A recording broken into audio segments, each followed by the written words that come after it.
The story begins with Liz's sister, Artemisia, scolding her for sleeping.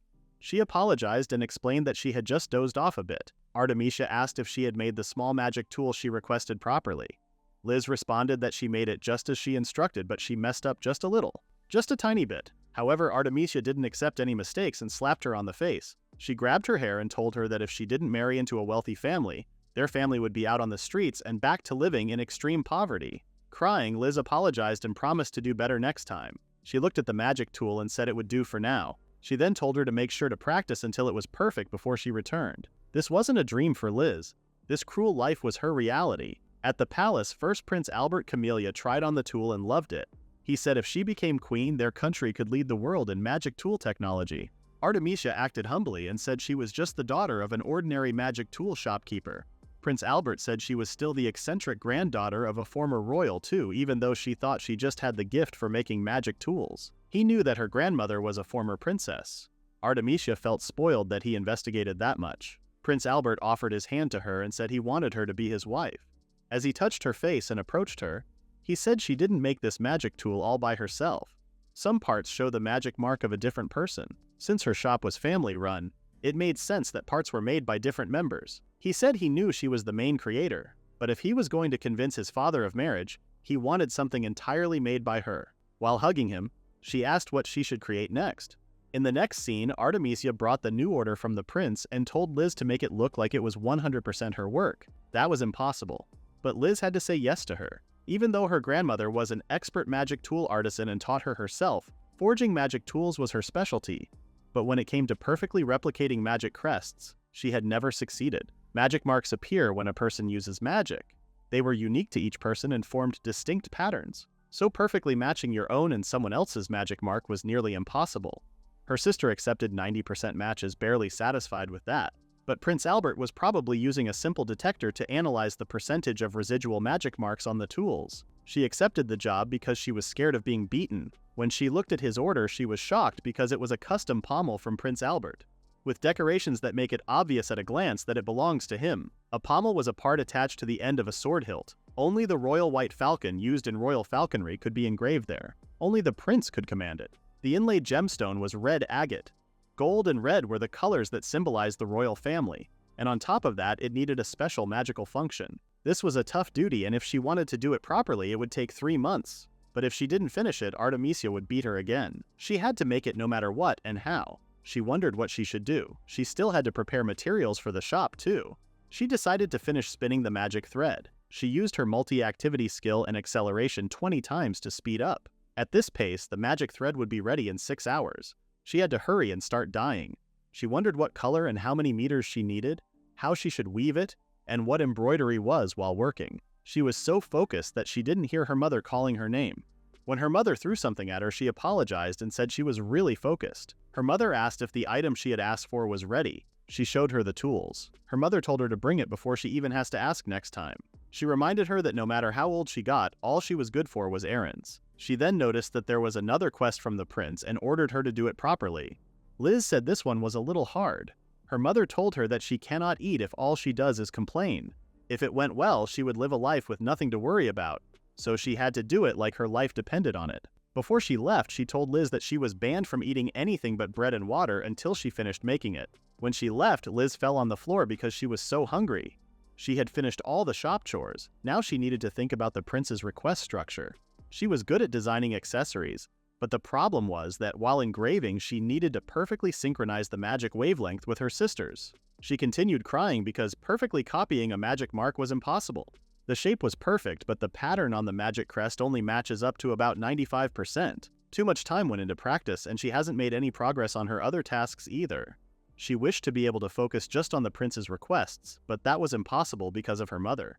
No matter how many dresses or accessories she made, her earnings were always used up by her sister, so the family finances were constantly in trouble. For her sister to become a noblewoman worthy of the prince's eye, it seemed that a great deal of money was required.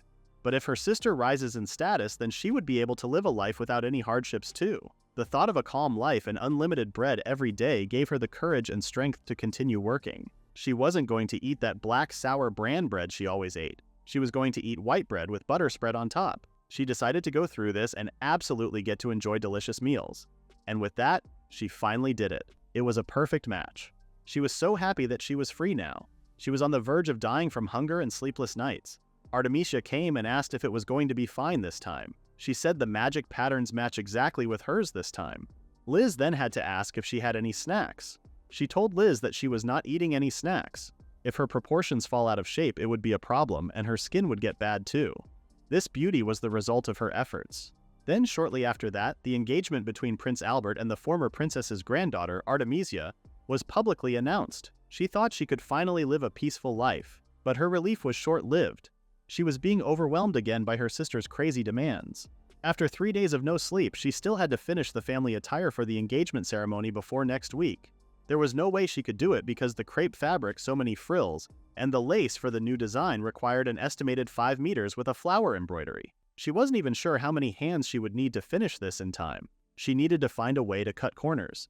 Somehow, with speeding up and not sleeping or eating for days, she finished in time. She managed to finish it. At the very last minute today, she was able to prepare everything. She would never forget the feeling of accomplishment when she finished it all. Now she was sure she wouldn't be berated and she wouldn't be hungry either. She had been working non-stop without food or sleep. She was starving, so she decided to eat the food at the party. There was so much delicious food that she lost herself in the middle of it and ate so much. However, her chest started to feel foggy and uncomfortable. She fell to the ground before it hurt so much. It was probably because she hadn't eaten properly for days. She felt like she was going to throw up, but she had to hold it in, so she tried not to faint. She looked at her sister and made eye contact, but her sister didn't care about her. She said Liz didn't care much about her appearance and was joking around. It was embarrassing for her to be here acting like that. These humiliating words added to her shoulder and she started crying. A kind voice asked her if she was okay. She couldn't see anything anymore, so she didn't know who that was. When she woke up, her sister hit her to wake her up. She scolded her for throwing up in front of the queen and the king. She was so mad that she wanted to kill her right there and now. She tried to apologize, but this time an apology wasn't enough for her sister. The thing that saved her was the knight saying he brought some water for the young lady. Artemisia immediately changed her attitude and said she would send her home and it was fine. Before she left the room, Artemisia told Liz to hurry up and go back quickly. The butler didn't leave the room and said she looked like she was exhausted, but she needed to be examined properly and that was the king's order. Liz tried to say she would go back alone, but he didn't let her. She asked where she was and he said it was the palace. Unlike the royal palace where magic was prohibited, she could use healing magic here. After healing her, he said he was going to take her leave now. Liz thanked him before he left. A black-haired man appeared in the room. He was so beautiful that Liz was speechless. There was a strong magical energy coming from him. She was already sure that he was an amazing mage, but his glare scared her. He was so scared as he approached her. He touched her cheek and noticed her wounds. Liz thanked him. He approached her and grabbed her wrist. He noticed the magic burn on her wrist and asked what it was. Lying on the bed with an enormously beautiful man on top of her, grabbing her wrist, Liz was puzzled as to what the hell was going on. The man repeated his question. She was still confused, so he got off her and said she had a magic burn mark on her wrist. She cannot get this unless she has been touching a magical tool for a long time, like a sword or something similar. That was true. Her wrist was a little discolored. He said that it was also a severe burn, so he asked how much magic she used on a daily basis. Liz asked if it was really that bad. He said magical burns were a warning sign. If she kept pushing herself like this, she would waste away and die. When Liz said this had been there ever since she was little, he was shocked that she was still alive. He said he heard she was the daughter of the Riviere Magic Tool Shop. She confirmed him and said her name was Liz. He told her to stop making magical tools immediately and rest and recover for 1 month. She said okay, but she knew she couldn't afford to take time off, because if she did, she would get hit again. He showed her his pure magic stone. 8 years ago, when he had just started learning magic, he had it custom made at her shop. The stone's purity was truly amazing. He heard that no other artisan in their country could produce quality like this, only her shop could. He told her not to rush and take care of her life. She would be a renowned artisan someday. Liz recognized the magic stone and said she made it. He was shocked. She showed him her father's autograph and said he could see she had added the first letter of her name as a trace. She was so happy because this was the first time someone had called it a treasure. She told him to bring it to the shop and she would polish it up to look brand new and return it. He asked if she had proof that she was the one who made it. She said she could make one right now if he was okay with the same item. They mass-produced them, so it wasn't that impressive for her. But the man was shocked and thought she was joking around. However, Liz started making one right away and it was done. He said they weren't as amazing as the tools of a real mage crafter. She said she wasn't that skilled, but she could use a few rare techniques taught directly by her grandmother. Her grandmother was a very famous magic tool artisan. He said he knew her. He couldn't even count how many times this stone saved him. As he said she was his savior, Liz noticed that his scary face was gone. He wanted to repay this debt, but Liz was really happy he had been using it for so long. He interrupted her and asked what she usually ate. She said she was eating whatever was cheap, such as dark bread with bran. He asked what time she was getting up, and she said before sunrise. He then asked when she was sleeping. She said around midnight. Sometimes in his line of work he rescues illegal slaves, and she was just like them. He asked why she was being forced to use magic to her limits. The Riviere Magic Tool Shop was known for its unique items and high-end magic jewelry. A popular store, Magic Tool Shop rich enough to marry their daughter to a prince couldn't even feed their younger daughter properly, which was impossible. Liz was getting nervous because he was angry. She said the Magic Academy costs money, and at a small shop like theirs they all had to work to make ends meet. He told her not to be ridiculous. She was able to mass-produce pure magic stones, and she calls herself small-scale. She admitted that she didn't understand money. If her sister married into nobility, they would finally be freed from this life, and now that she was engaged, their lives were about to improve. But even he knew she was being deceived. But he knew she wouldn't understand even if he told her, because once someone was brainwashed, words were meaningless. Starting today, he decided to take her under his protection, and she didn't need to return home anymore. Liz was shocked. He finally told her that he was Duke Hospitalier Dior. Liz freaked out because Hospitaliers were a famous alchemy family. He was the one who was granted the title of Duke while still in his teens. Liz apologized for her rudeness. The Duke said she was a member of the House of Hospitalier starting today, and that was an order.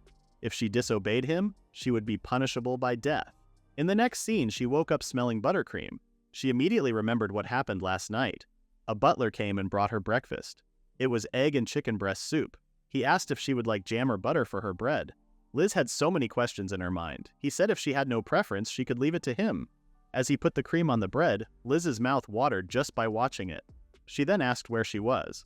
He responded that this was the Hospitalier Duke's mansion, Lord Dior's primary residence, where he spends the most time. The meal he brought was so fancy that Liz was confused as to why they would bring her something like that. He responded that it was Lord Dior's order. He said she must eat properly, and if she refused to eat, she would be sentenced to death. She asked if they were going to charge her an outrageous price later. He told her that there was no charge, and no matter how much she ate, everything was free. Her super commoner mind couldn't believe this was real. She immediately started eating the buttered bread. Everything was way delicious. She finished all of them and thanked them for the meal. She then wondered who the butler was. He said he was Lord Dior's attendant, Pierre. At this residence, there were currently very few female staff members, so he had been assigned to take care of her needs. Until then, he asked her to allow him to serve her. This upper-class language was too much for her and she couldn't keep up with it. She asked what was going on and if he was talking about her when he said madam. He thought calling such a young lady madam might come off as inappropriate, so he called her my lady. She told him that her name was Lizerie and everyone called her Liz. Pierre asked her to take a rest for the remaining day and she would be called later for dinner. She asked if he was going to feed her again, and he said Lord Dior ordered him to feed her and make sure she sleeps and not let her do anything else. Before Pierre left, he said that tonight's main dish was steak from a Calegas calf. It was a richly flavored beef raised only on coastal pastures. She had no idea what that was, but it sounded so delicious. In the next scene, Pierre guided Liz to the dining room. Lord Dior was sitting there waiting for her and asked if she had slept well. She said she did. He told her that her family may tell her to come home, but she must ignore them and wait for her instructions. She was now realizing that she had abandoned all the work at the shop. She started to panic, thinking her parents and sister had found out she was slacking off here. Lord Dior asked for her response and she said yes. From now on, she must obey everything Lord Dior said. Even her family must never take priority over his orders. Liz was about to say something, but he didn't allow any backtalk. He told her that if she couldn't follow his orders, she would deliver severe punishments. He then told her to eat. The beef was so hot, but it was delicious. Lord Dior asked if it was good, and she confirmed to him. He told her to eat until she was full. Liz started to realize that even though his attitude was scary, he might be a good person. But still, just eating without doing any work made her uncomfortable. So she offered to peel the vegetables at least. Lord Dior seemed angry after she said that. He was about to repeat what he said, but she asked if even cutting vegetables would be going against orders. She said that he had taken her into such a grand mansion and even gave her meals. She didn't have any money, but at the very least she wanted to help with something. Lord Dior suddenly asked her if she liked dogs. She was puzzled, so he asked if she had any fear or discomfort around large dogs. She said she liked all animals, and as long as they didn't bite, it wasn't a problem. He said he wouldn't bite, but he was a bit rowdy. She seemed so excited that he had a dog. She wanted to see the big puppy. Lord Dior said he would give her a job. At the very least, she would reduce the cost of the food she had eaten. Starting tomorrow, he assigned her as Ferreira's walking partner. He was a real handful, so even walking him was a challenge. He told her to make sure to give him plenty of play and exercise every day. He noticed that she stopped using her fork, so he told her to eat more. The next day, another attendant of Lord Dior was trying to silence the dog because Liz was still resting. The dog could talk and said his precious walk time had already started. Liz came in hurriedly and apologized for oversleeping. The butler apologized for this foolish mutt barking loudly without restraint. The dog told him not to call him a mutt. Liz looked at him and realized that he could talk. The dog said he was his master's contracted spirit, his most beloved pet and loyal servant, the magical wolf Ferreira's. Pierre said he was a loudmouth with an oversized ego, but Liz found him so cute. At Liz's family's magic tool shop, she was treated like a slave, forced into heavy labor. When she collapsed during her sister's engagement ceremony, she was rescued by the Duke of Ice. Then she was assigned the role of dog walker. While running, Ferreira told her that she was such a scrawny weakling, even though she said she defeated his master. He told her to get used to walking long distances slowly first. They walked for a while until Ferreira decided that it was enough for the first day. He said she had done well for someone so fragile. Liz didn't know how big this garden was. Ferreira told her that she was not strong enough to hold his leash. He ran 100 kilometers every day, and she needed to at least keep up with a tenth of that. He then started saying a slogan for his running training. He then said he was going to give her her next task. He told her to fill this tub with water from that well. Liz asked if he couldn't summon water himself since he was a magic wolf. He said he could, but the well water tasted better. Liz continued taking water and noticed that the rope she was holding had a weight reduction magic formula cast on it. She brought him the water and he started playing with it. She had something in her mind and tried something on the water. She created a beautiful tub and asked Ferreris to place his pay right there. When he did, the tub automatically rose from the well, and now he could fetch water anytime. He was so happy and found her amazing. But he took his paw off the well so the whole water splashed into Liz. Ferreris was apologizing to Liz for getting too excited while Pierre brought her a towel. He apologized and said this foolish dog got carried away. They must get her to the bath before she catches a cold. He turned to Ferreris and asked if he should report all his rudeness toward Lady Liz to Lord Dior. That was the first time Ferreris was sweating and looked nervous. He even brought a bone to Liz for forgiveness. Meanwhile, at the Rivera Magic Tool Shop, they were informed by a letter that Liz would be taken into custody of the ducal family. Jean Riviere, Liz's father, was angry because it happened right when business was booming thanks to Artemisia's engagement to the prince. They had piles of unfilled orders and no materials. Liz's mother said Liz wasn't worth anything. Besides those petty household magic and blessing magic, she had nothing going for her. Household magic was small magic used to ease daily life, and blessing magic was magic activated with blessings from divine beings or spirits. Both were Liz's specialties, and she had used them in making magical tools. The shop was seeing record-breaking sales, and once this batch was done, they could live in luxury forever. Even if she was the only one recognized by her mother, once they got the money, they would send her to a convent where she couldn't use magic. If they did that, the world would never find out about one's talent. Liz's mother told Jean to make the materials because there was no point in whining. A few hours later, Jean could only make 3 threads spin. The mother scolded him and told him to just get used to it. Even half-trained Liz could do it, so she believed it would go quickly once he got the hang of it. At night, Artemisia was informed that Liz had been taken to the Duke's mansion. They thought she used magic burns as an excuse to escape work. She asked what they were going to do now. She had to finish the prince's special order. Her mother told her that they were already short on help as it was, and if she wanted it, she had to do it herself. She said she would do it, but she failed countless times. They were already out of materials. If the shop can't function without one errand girl, it might be because her skills have dropped. If she remembered correctly, the prince's request was a chameleon dress made from Maori fabric. One that reflects the wearer's will and changes color as they wish. It was the kind of item that only appears in fairy tales, but with her skills, he thought it should be possible. He told her that he was counting on her. Artemisia convinced herself that if even a fool like Liz could make it, then for her it would be easy. First, she generated a magic weave from a magic thread. This one was easy. She didn't know what her parents were struggling with. Now, to embed the color-changing magic formula, she started working on it, but the magic thread was not responding. She was shocked.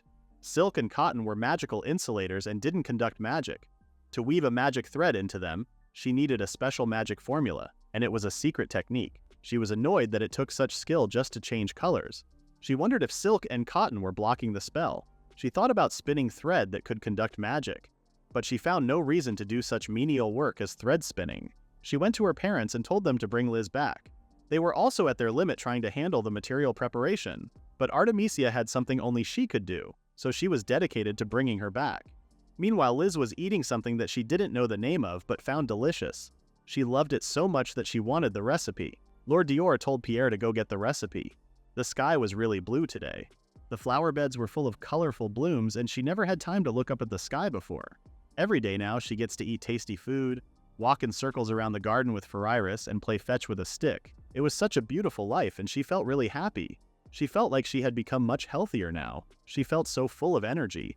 She could go back home and start working any time now. Pierre came back and explained to her that today's dessert was something called strawberry cream and gave her the recipe.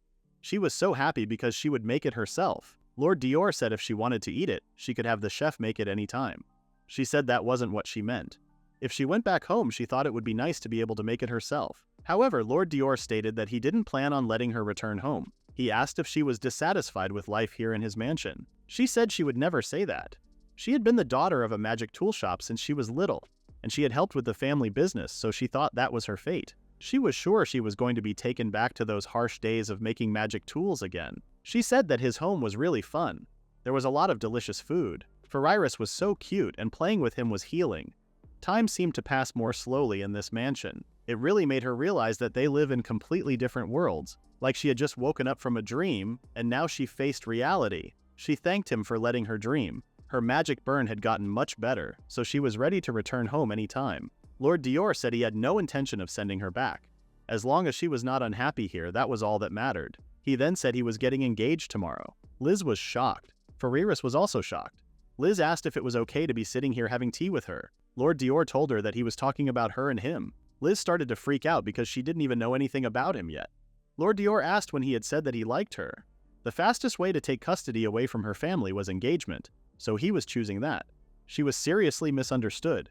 He asked if she objected to this. She said no. He then asked if she wanted him to fall in love with her if they were going to be engaged anyway. He told her to hurry up and figure out a way to live on her own if she didn't want to be engaged to him. In their country, parental rights were unfairly strong. If her parents hit her and called it discipline, it was legal. But she hit them back. She would get severely punished. He knew she was being abused by her family. As long as it was done under the name of parenting, she wasn't allowed to resist, even if they used her up. So he asked how she could escape from them. If she couldn't think of a way by tomorrow, then she was going to be engaged to him. He said he may not be the ideal husband, but at least he wouldn't use her up and throw her away. Liz couldn't say anything after his words. Meanwhile, Artemisia was talking to a man describing her sister. She said she was a girl who was taken by the Duke's family. She gave him some money while saying it wouldn't be easy. She told him not to kill her and just rough her up a bit if he needed to.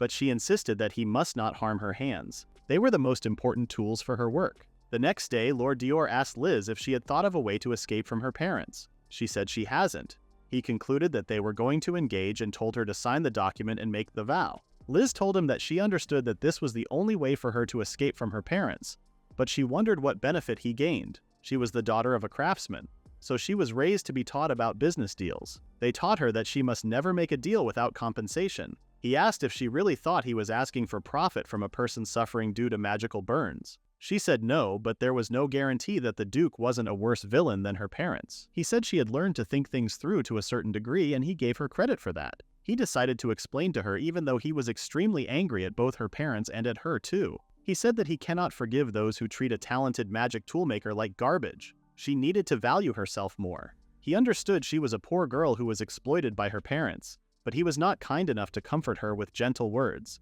so he wanted her to obey him. Liz was scared as hell, so she said yes immediately. With that, he started the magic marriage contract. She signed the contract and he kneeled in front of her.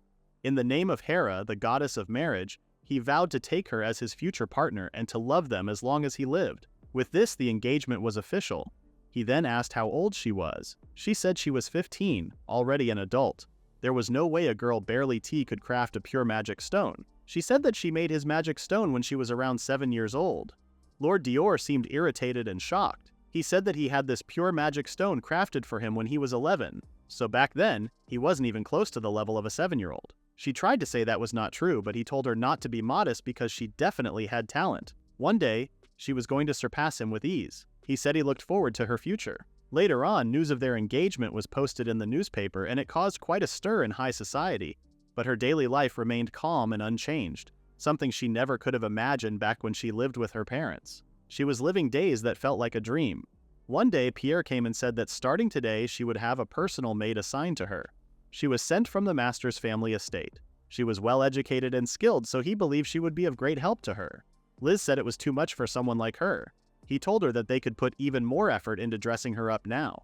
Even though she had already been borrowing such lovely clothes, she wondered what they were. They were very fine garments, and she wondered whose belongings they were.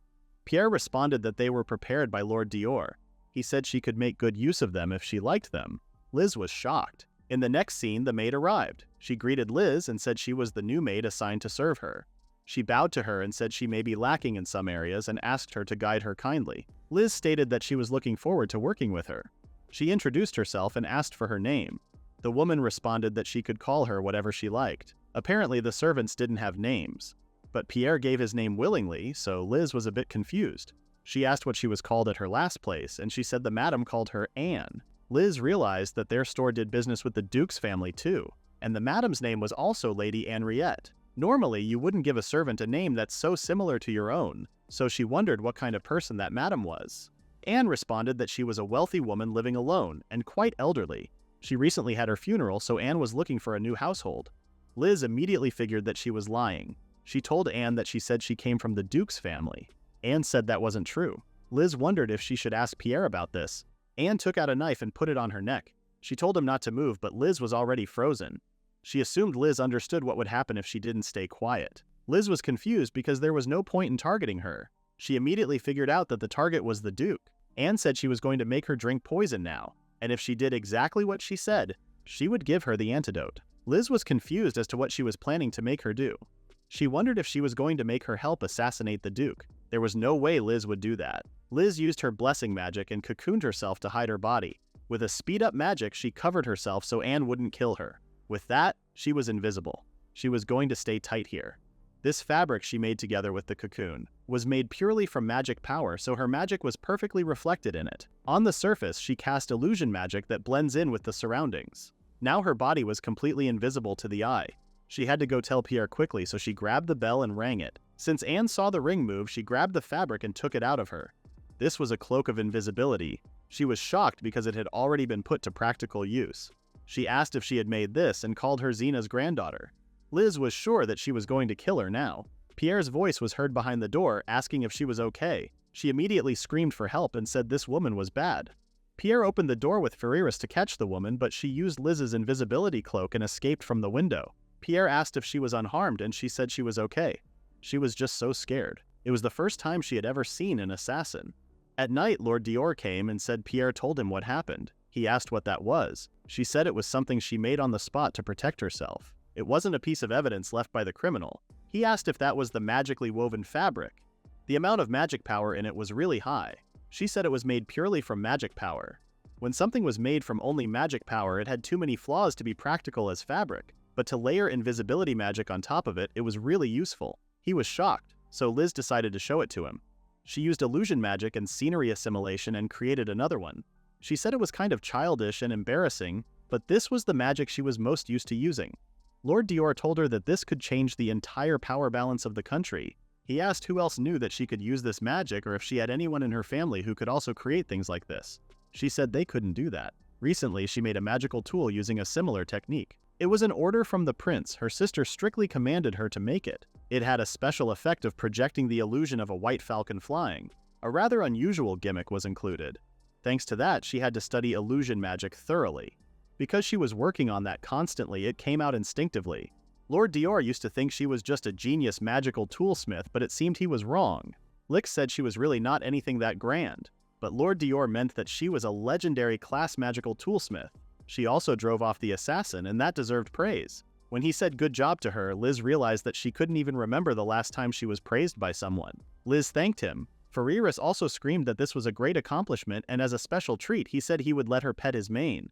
Lord Dior grabbed him and took him out of the room. He said he was so noisy. He told her to make sure not to act recklessly because she was not here to be placed in danger. He held her hand and said this hand was no longer hers alone. While he was looking at her, Liz admired her pretty face. She realized that his nickname, the Duke of Ice, came from his eyes. But it might not just be surface level because his hands were so incredibly warm, and now she knew that. In the next scene, it had been 1 month since Liz was taken in and protected by Duke Hospitalier. Artemisia went to her mother and asked why she hadn't paid her tuition yet. Her mother said that the shady Kilta she hired to bring Liz back failed the job but took the money anyway. Now they were completely broke. They were nearly bankrupt just from the penalty fees. The shop was probably going to get seized, so their only option was to skip town before that happened. She was going to marry into royalty anyway, so she could drop out already. But there was no way she could let that happen.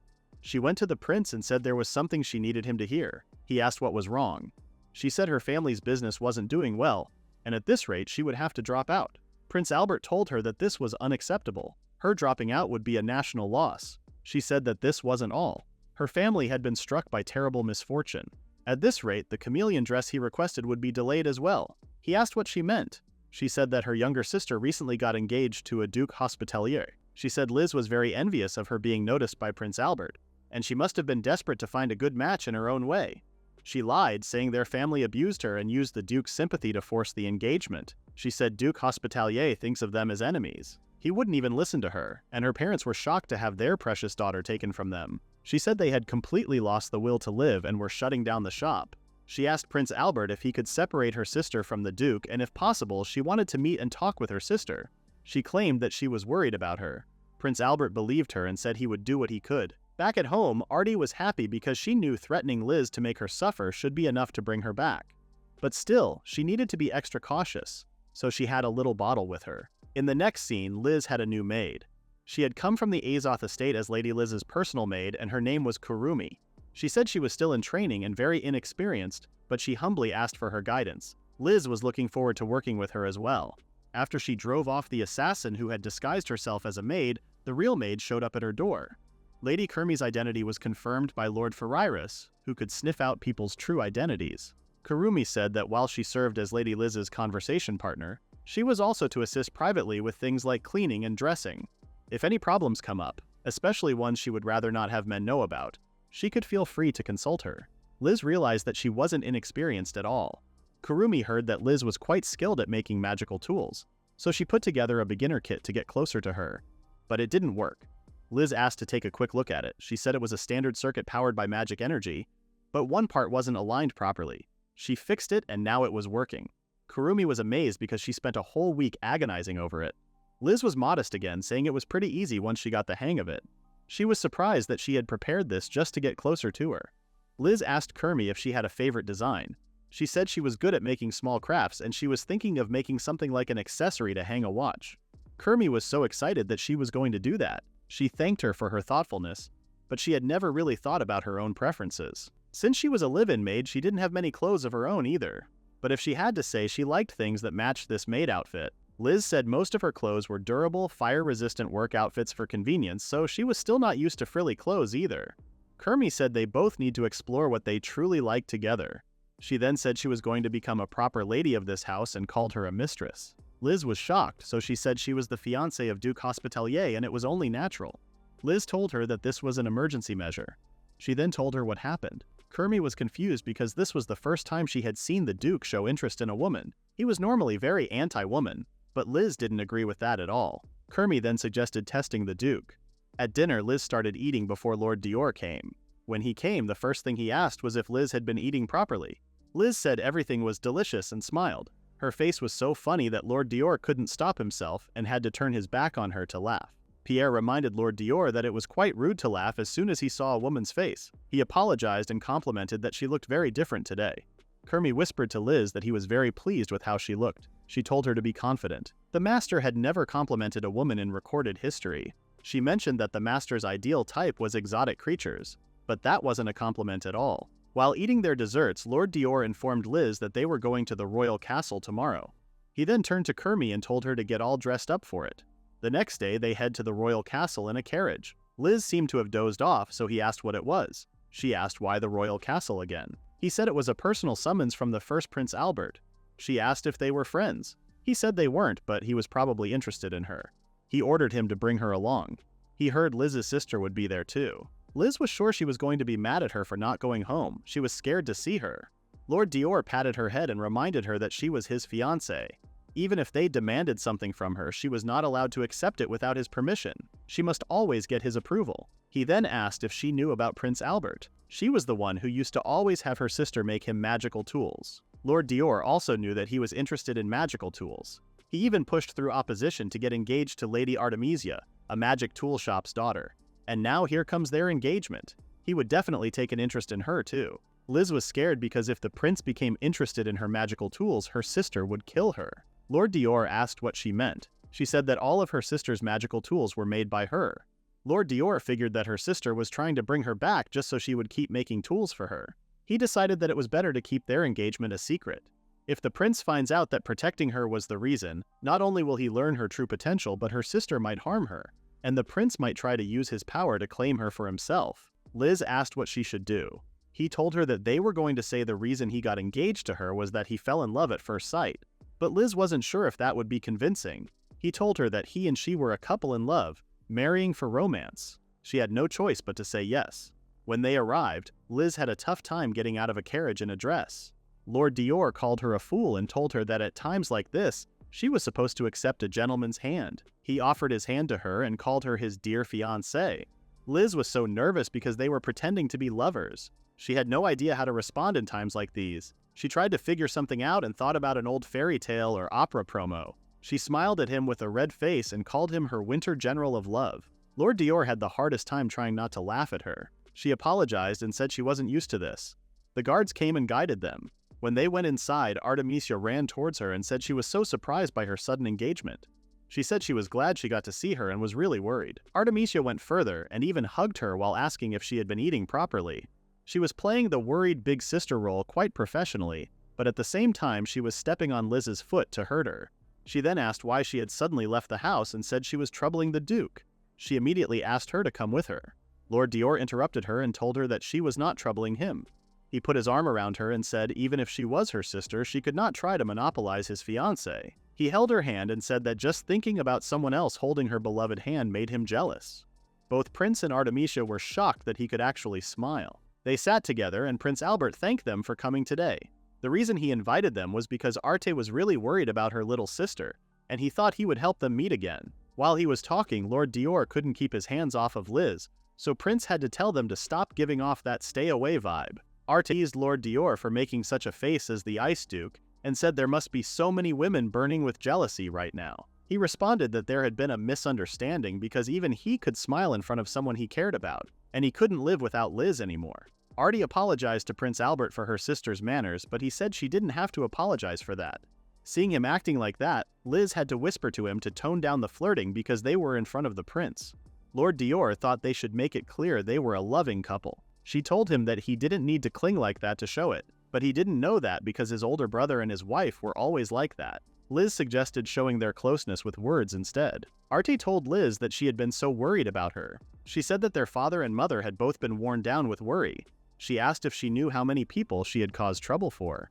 Liz knew that she had left a bunch of unfinished work at the shop too. She messed up work and she was sure her father and mother were furious. Arte told her to come home right now. Lord Dior stepped up and said he couldn't allow that. He said he truly loved her and if they were separated now he would waste away. And besides, without her, he wouldn't be who he is today. She made his magic stone and saved his life. She was also a dear friend who encouraged him. Prince Albert seemed interested in his magic stone. He said it was a great piece. So rare in fact that even Prince Albert cannot see it. Prince Albert asked him to show it to him and said the one he always used was something Arte made. Liz knew it, that was the one she made. He said it was a pure magic stone, 100% untainted. Very few magic toolmakers could craft like this. In their country, this level is equal to at least dragon rank ability. Liz was puzzled, so Prince Albert said their magic system had 10 levels. To reach witch rank the 7th level, you need a legendary skill. Only about 1% of magic users reach witch rank, and among those, only 1 in 10,000 becomes a dragon rank. Those were huge numbers, she didn't really get it, but it sounded amazing. Prince Albert confirmed that it was amazing. He thought Arte was the only one in this country who could make these. He had been encouraging her to take the official magic level exam, but she kept refusing. She acted like she didn't care about the rankings, and that was one of the things Prince Albert loved about her. Liz was focused on how amazing the stone she made was that amazing.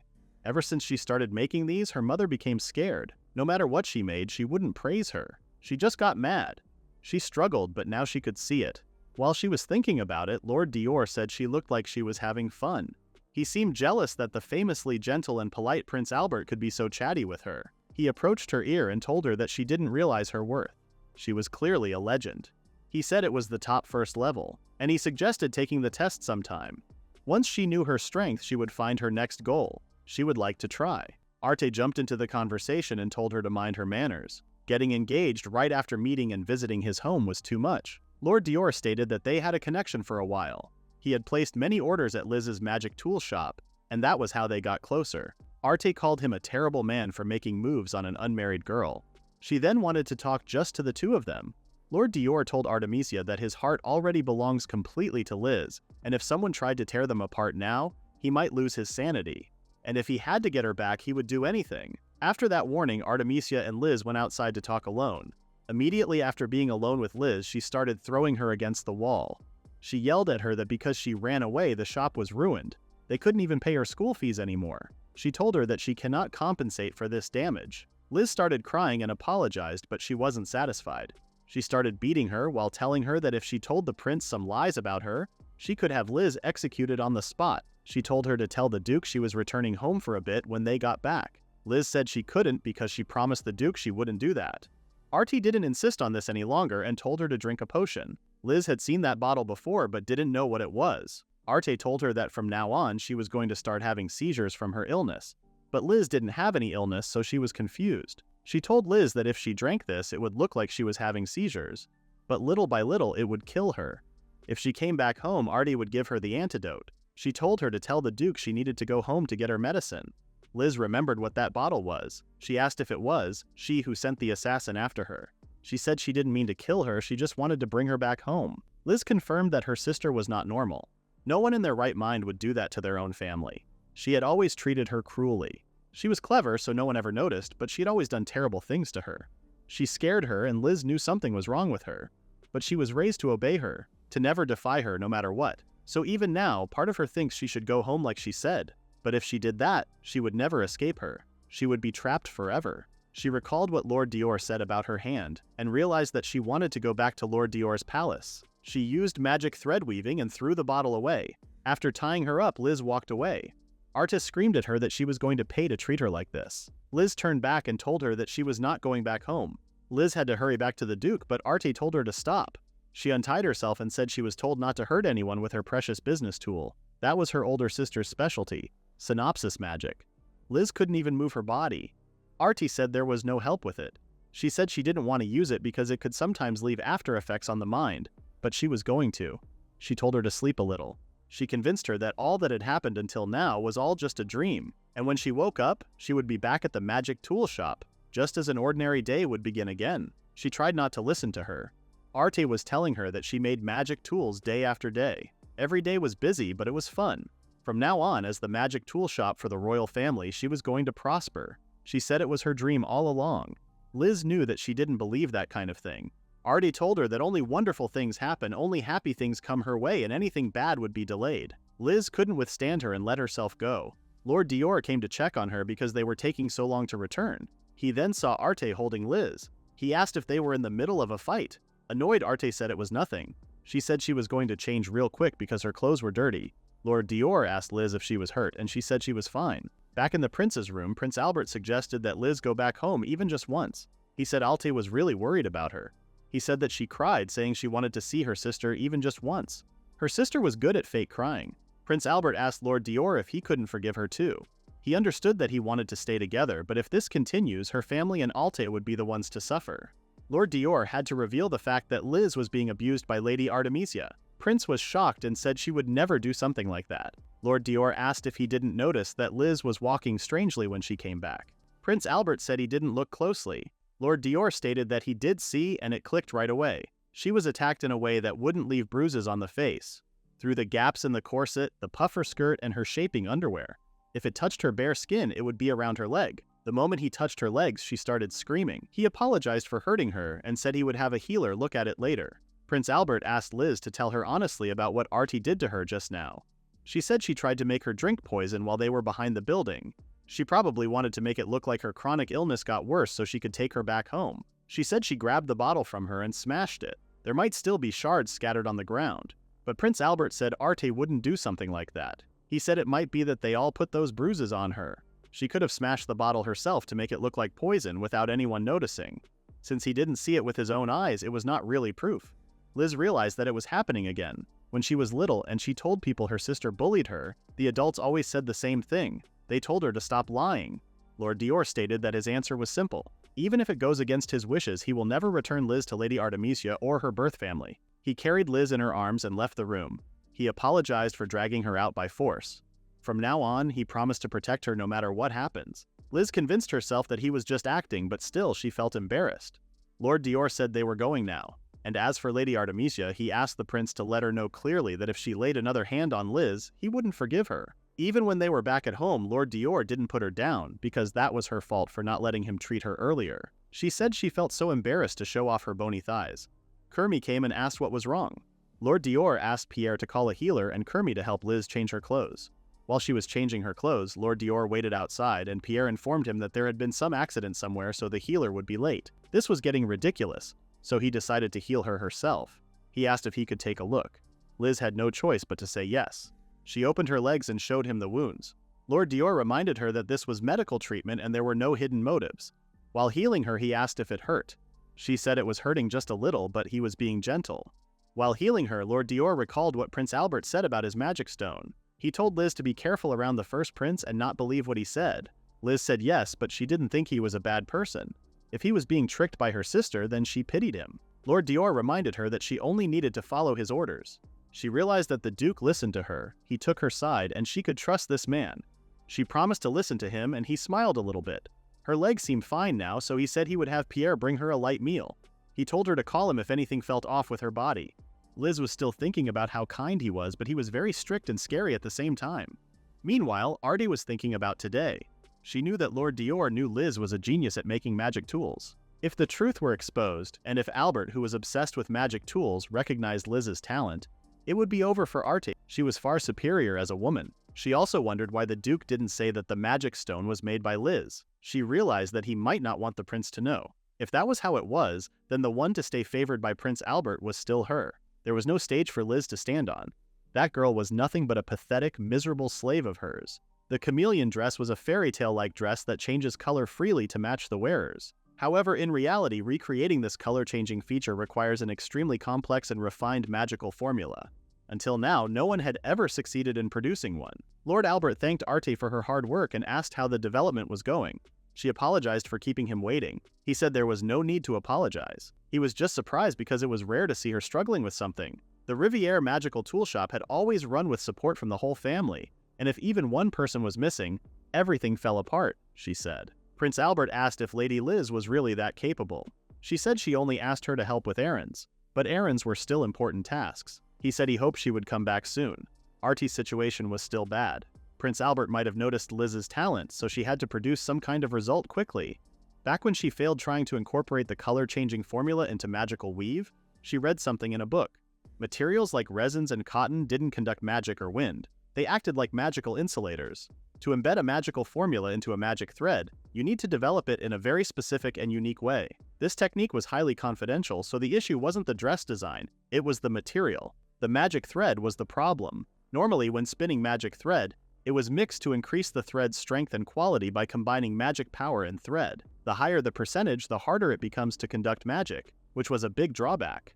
In other words, for a chameleon dress that could freely change colors, she may need thread spun entirely from magic power. That kind of technology was something she had never even heard of. But if Liz made pure magic stones, she might also have researched how to create high-purity magic thread. She couldn't find any memos on that research before, so she might have hidden them somewhere. She decided to look for them. She used her magic to find her notes, and the candle she was using started to light. Some footprints appeared on the ground, and she followed them. With her power, she found it. The next day, Liz was walking for Iris. She ran 3 kilometers today, and it was an achievement. He said his fur helps cure diseases, so he allowed her to pet him. She decided to analyze the magical components of the Maffick wolf's fur later. Kermy came and informed her that Lord Dior was calling for her. She went, and he told her that a letter had arrived from Prince Albert. She asked if it was another summons. Apparently, it was a different matter this time. She opened the letter and started reading it. By the order of His Highness Prince Albert, she and the Duke were invited to attend this grand celebration.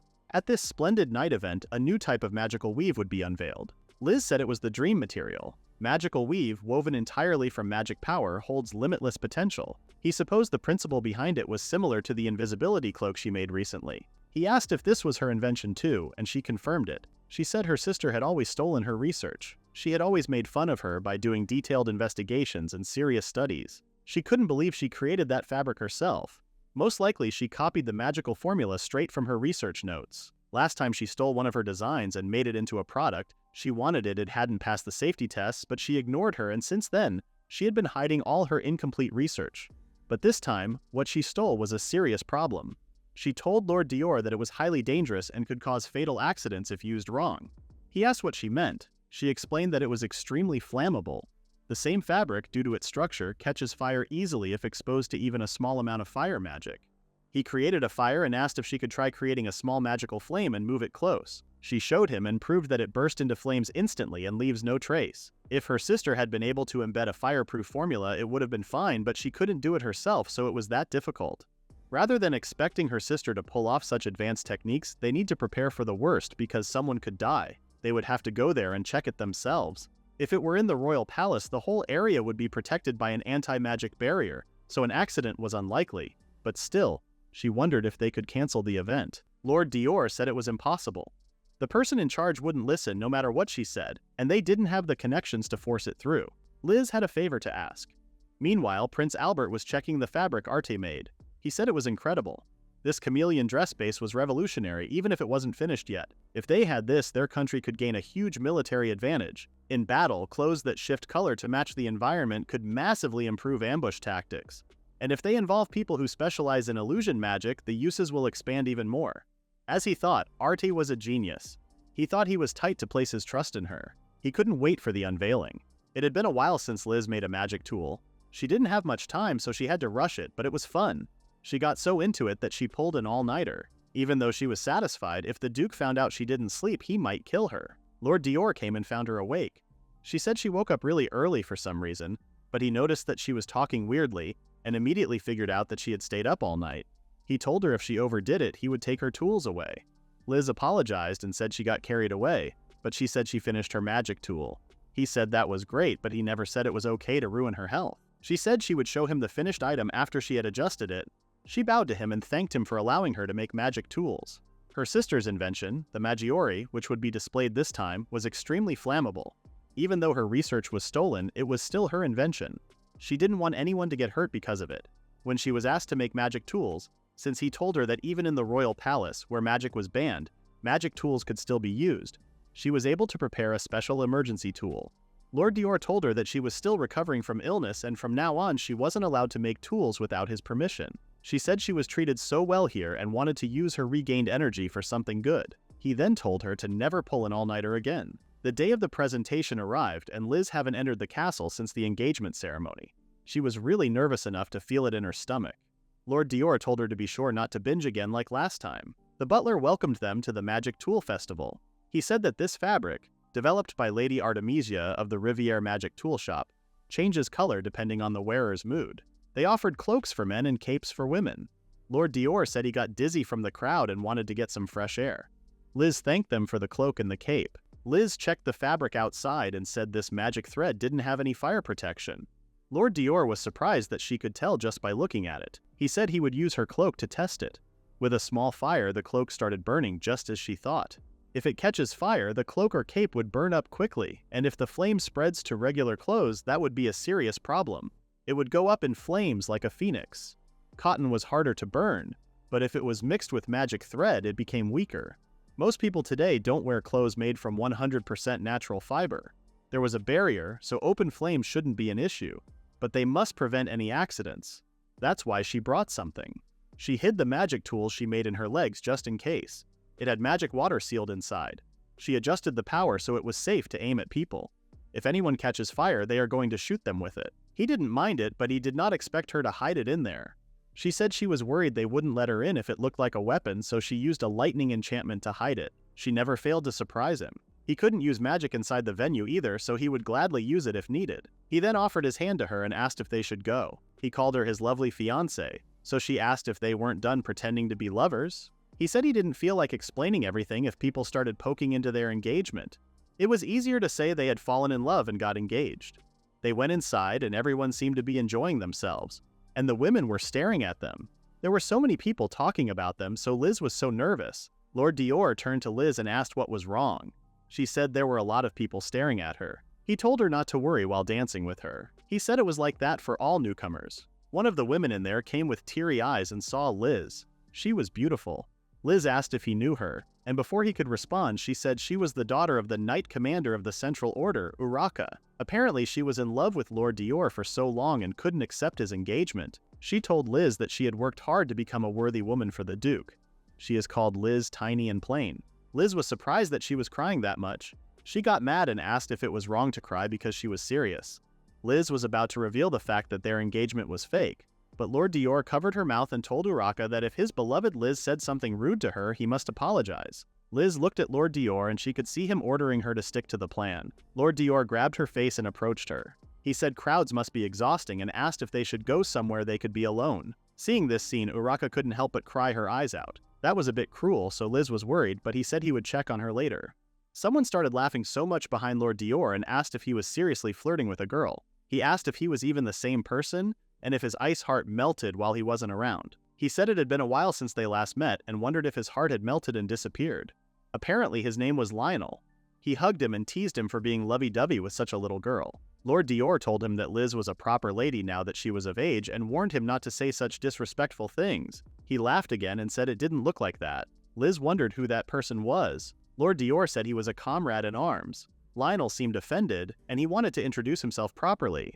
He greeted her and said back in the previous interstate war, Dior served as the rearguard commander and he was the charge commander. They went through life and death together and they were best friends. He then leaned on her and asked if Dior wasn't stressed from being caught up in something. He was all high and mighty and grumpy. Liz stated that Lord Dior was always kind to her. Lionel was about to touch her face while saying she could switch over to him, but Lord Dior hit his finger really hard. He told him to stay away from Liz. Lionel claimed that it was just a joke and that he was happy for him. He told Lionel that he had reason to humor him, but Lionel kept teasing him. He then asked Liz how they met, but Lord Dior told him not to talk to her, so he said he would go say hi to the others over there. When he was finally gone, Lord Dior told her that even if he talked to her, she didn't have to respond. He was dangerous, so Lord Dior didn't want her to go near him. She wondered what he thought of Lord Lionel. He said he was a rare beast, the same type as Ferreris. Finally, it was time to begin the Magical Tools Festival. At the entrance, they were given a new material cloak and cape. The butler said they were made with thread spun using only magic. Natural fibers didn't work well with spells, so to solve that inconvenience, they developed this. The color changes freely according to the wearer's will, with a silk-like shine that was also adjustable. This new material brings out endless possibilities for dresses. Now they were going to welcome Prince Albert, the host of this festival, and his fiancée and the inventor, Lady Artemisia. They entered the room and welcomed everyone. The people saw them as the perfect match. Artemisia thanked everyone for gathering here today for the unveiling of her new magical tool invention. She said that what she was wearing now was made from the same material they were all given. There were red, yellow, and blue colors that changed at will. It was just like the dream they had, a chameleon-like dress. Prince Albert said only Artemisia could accomplish such a great technological feat. Her inventions would undoubtedly bring prosperity to their country. As a prince of this country, and as her face, he was proud of her. Lord Dior commented that he didn't look like he planned to mention that the material was flammable. While looking at her sister, Liz noticed that the background behind her sister looked distorted. She saw an eye, and she recognized it immediately. She was the assassin maid. Something dropped on the floor and it was a magical seed flame tool. She screamed to her sister to watch out, but it was too late. The seed dropped on the floor and Artemisia's dress started to burn. The sparks were spreading to the audience near the stage. Lord Dior gave her permission, and she took out the magical tool she was hiding. With only one hit on the sky, the whole area was wet. The fire was mostly out, but they needed to catch that person quickly. They were hiding behind her cloak of concealment that was stolen back. That was how she got close to her sister on stage. She told Lord Dior to leave this to her and said there might be embers left. He asked what she was planning to do, and she said she was going after the culprit. The one who started the fire was the fake maid, an imposter of Kurumi who broke into the manor. Since she was using her thread of magic weaves, she could still trace her presence. Lord Dior told her not to do anything reckless and said he would catch up soon. Lionel came, and Dior told him that he needed his help. Lionel was ready for it. Meanwhile, Liz was tracking the assassin. If she followed the trail of his own magic power, she could find her. Finally, she found her. The woman took out the invisible cloak and seemed like she was already waiting for her. Liz asked her why she started the fire. She said that her employer said it would be troublesome if the prince had access to such dangerous magic tools. She told her that the invisibility cloak she made was a terrifying piece of work, and they couldn't let something like that fall into royal hands. Although the version her sister made was so poorly made, it was a total letdown. Liz asked if her employer had a grudge against the royal family. She didn't answer that, but she said that this incident would definitely make this country's magic tool development shrink back, and magic tool makers like her cannot be left. She attacked her with the knife again. This place was outside the magic-restricted barrier, so Liz could use magic. She figured that Liz used everyday magic to embed magic circles into tools. It wasn't that special if she knew the source. She handcuffed her and told her not to fight back because she didn't want to hurt her hands. Liz realized that she was planning to kidnap her. She tried to use everyday magic again, but because of those cuffs, she couldn't. She told Liz that if she kept resisting, the hidden blades in the cuffs would cut off her wrists. She tried to think of a way to use magic. She then realized that those cuffs were used by their country's knights. If it were this type, then the hidden blade was just a bluff. This wasn't deadly, so she tried to crack the cuffs. After losing it a bit, she managed to unlock it. The woman was shocked because there was no way a normal person could do such a thing. Liz used blood to draw the magic circle and turned her gloves into magic tools. The woman was panicked. Liz told her that her magic was not just everyday magic. After attacking her, she wanted to call for someone, but she grabbed Liz's wrist and said she had made the inside of her outfit fire-resistant. She already knew the weaknesses of the new material. She covered her mouth and said she was a legend. Bringing her back would surely make that person very happy. She tried not to inhale the gas, but she couldn't breathe anymore, so she gave up. However, right before giving up, someone came and defeated the woman. It was Lord Dior, asking what she was doing to his Liz. Liz was shocked. Lord Dior approached her and asked if she was okay. She was so happy and said she was okay. She asked about the assassin and he said he avoided the vital points, so she was still alive. They were going to take her back and get her treated. There were things they needed to ask her and sins she must atone for. While talking, he noticed her and asked what had happened. She said it was just a little scuffle with the assassin. He immediately carried her with his arms and said her treatment comes first. The criminal could be handed over to the military police later. Inside, he put her down and healed her wrists. She asked where she was, and he said it was a temporary hospital. They had allowed limited use of healing magic just for this occasion. Thanks to her magic tool, there were no casualties. The attacker set fire first all over the place, but most were extinguished before spreading. Liz was glad that her magic tool was useful. Lord Dior said her sister, who wore the dress made of the new material, was injured. She was so mad and requested a better doctor. She suffered severe burns across her entire body. Artie wasn't the beautiful woman she used to be. This meant that she was worth nothing at all. The day after the presentation, under the pretense of investigating the incident with the display, Liz was summoned to the royal palace along with Lord Dior. Liz was so nervous about facing the king that she couldn't control her volume while greeting him. The king asked if she was Artemisia's little sister. She said her name was Liz. King Alexander asked her to tell him everything she knew about the incident, in as close to chronological order as possible. Liz explained everything to His Majesty the King, starting from when she received the invitation.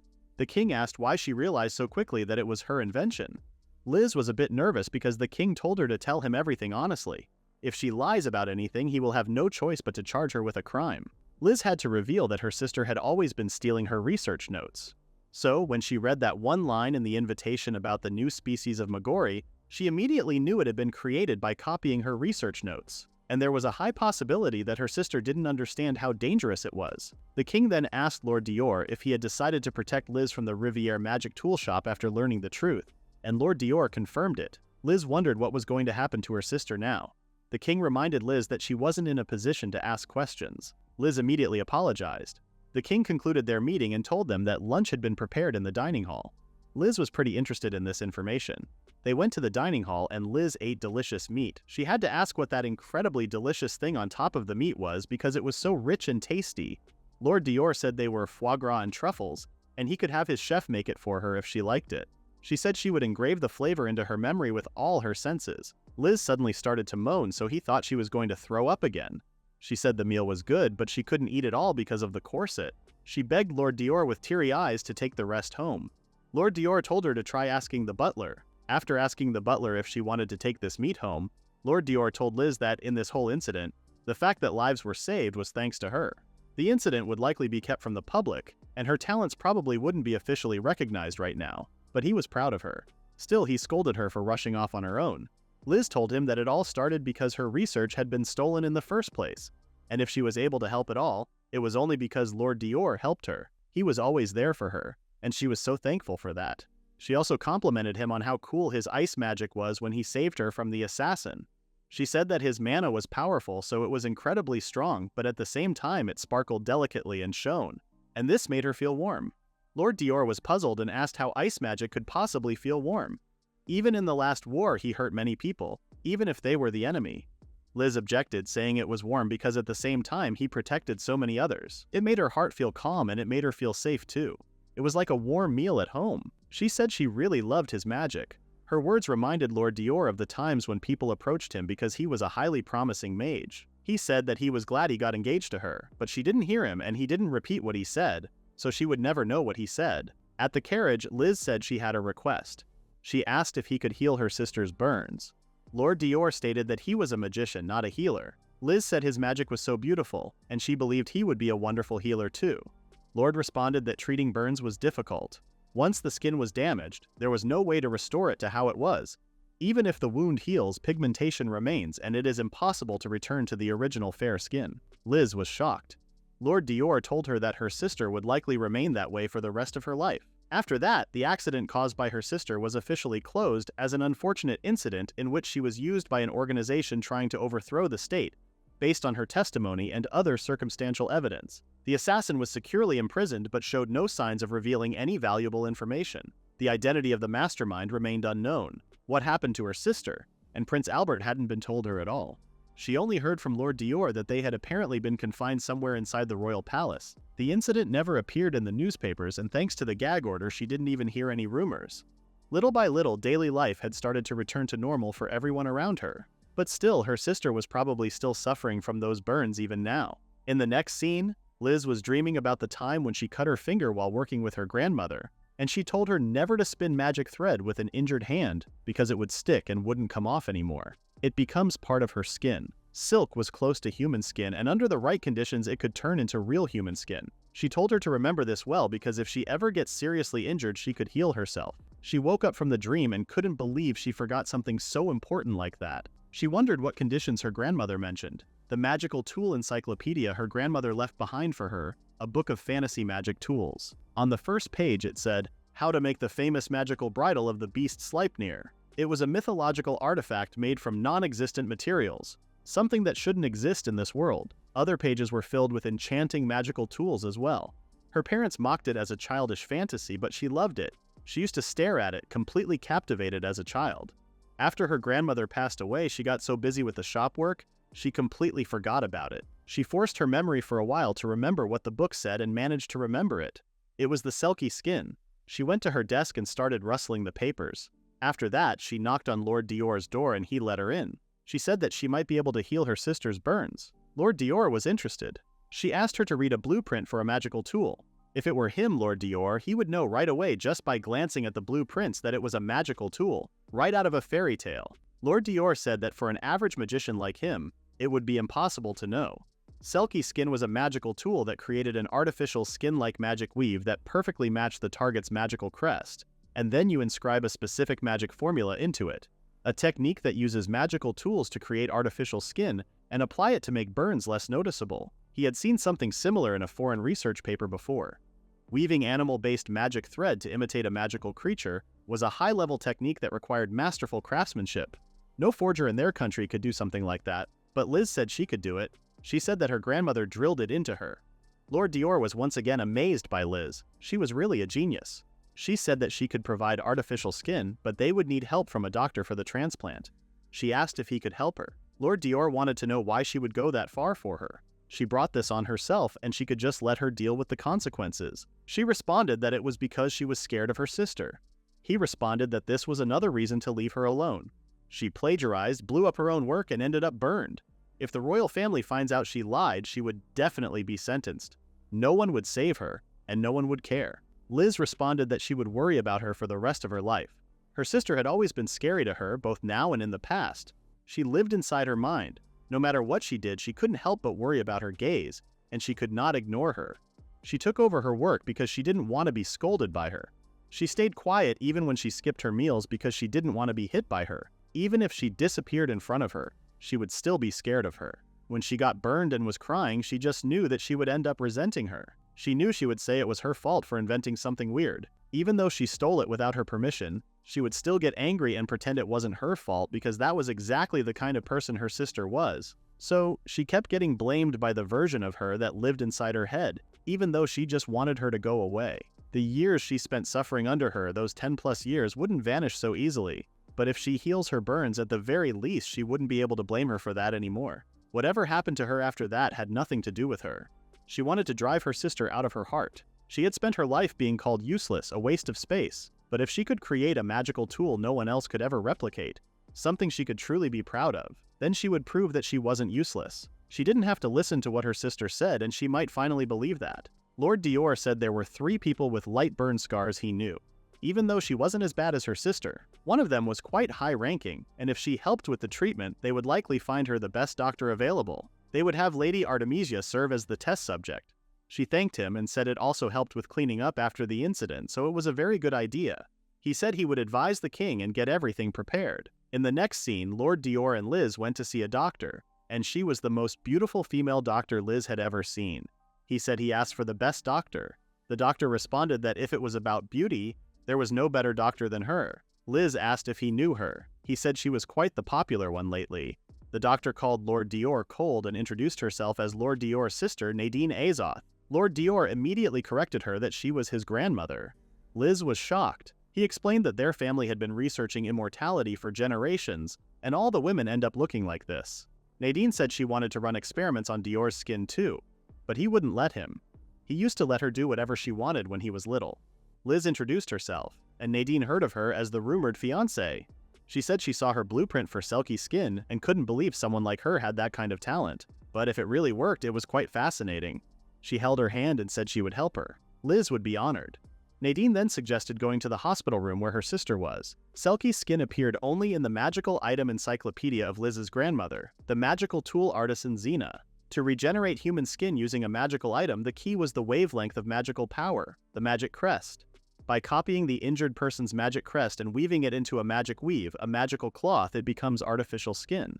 The process seemed simple, but a magical artisan who possessed the power and skill to perfectly match another person's magic crest was aside from Liz. There was no such person in this country. Lord Dior asked Liz if she was okay. She responded that she was a little nervous because it had been a while since she had seen her sister face to face. He told her not to push herself too hard. She said she would be fine because she had decided to move forward. Besides, because Lord Dior was right next to her, she was happy. They knocked on Artemisia's door and Nadine asked how she was feeling. Artie turned to them, and she was shocked to see Liz there. Liz greeted her. Artie asked why she was here and assumed she came to laugh at her.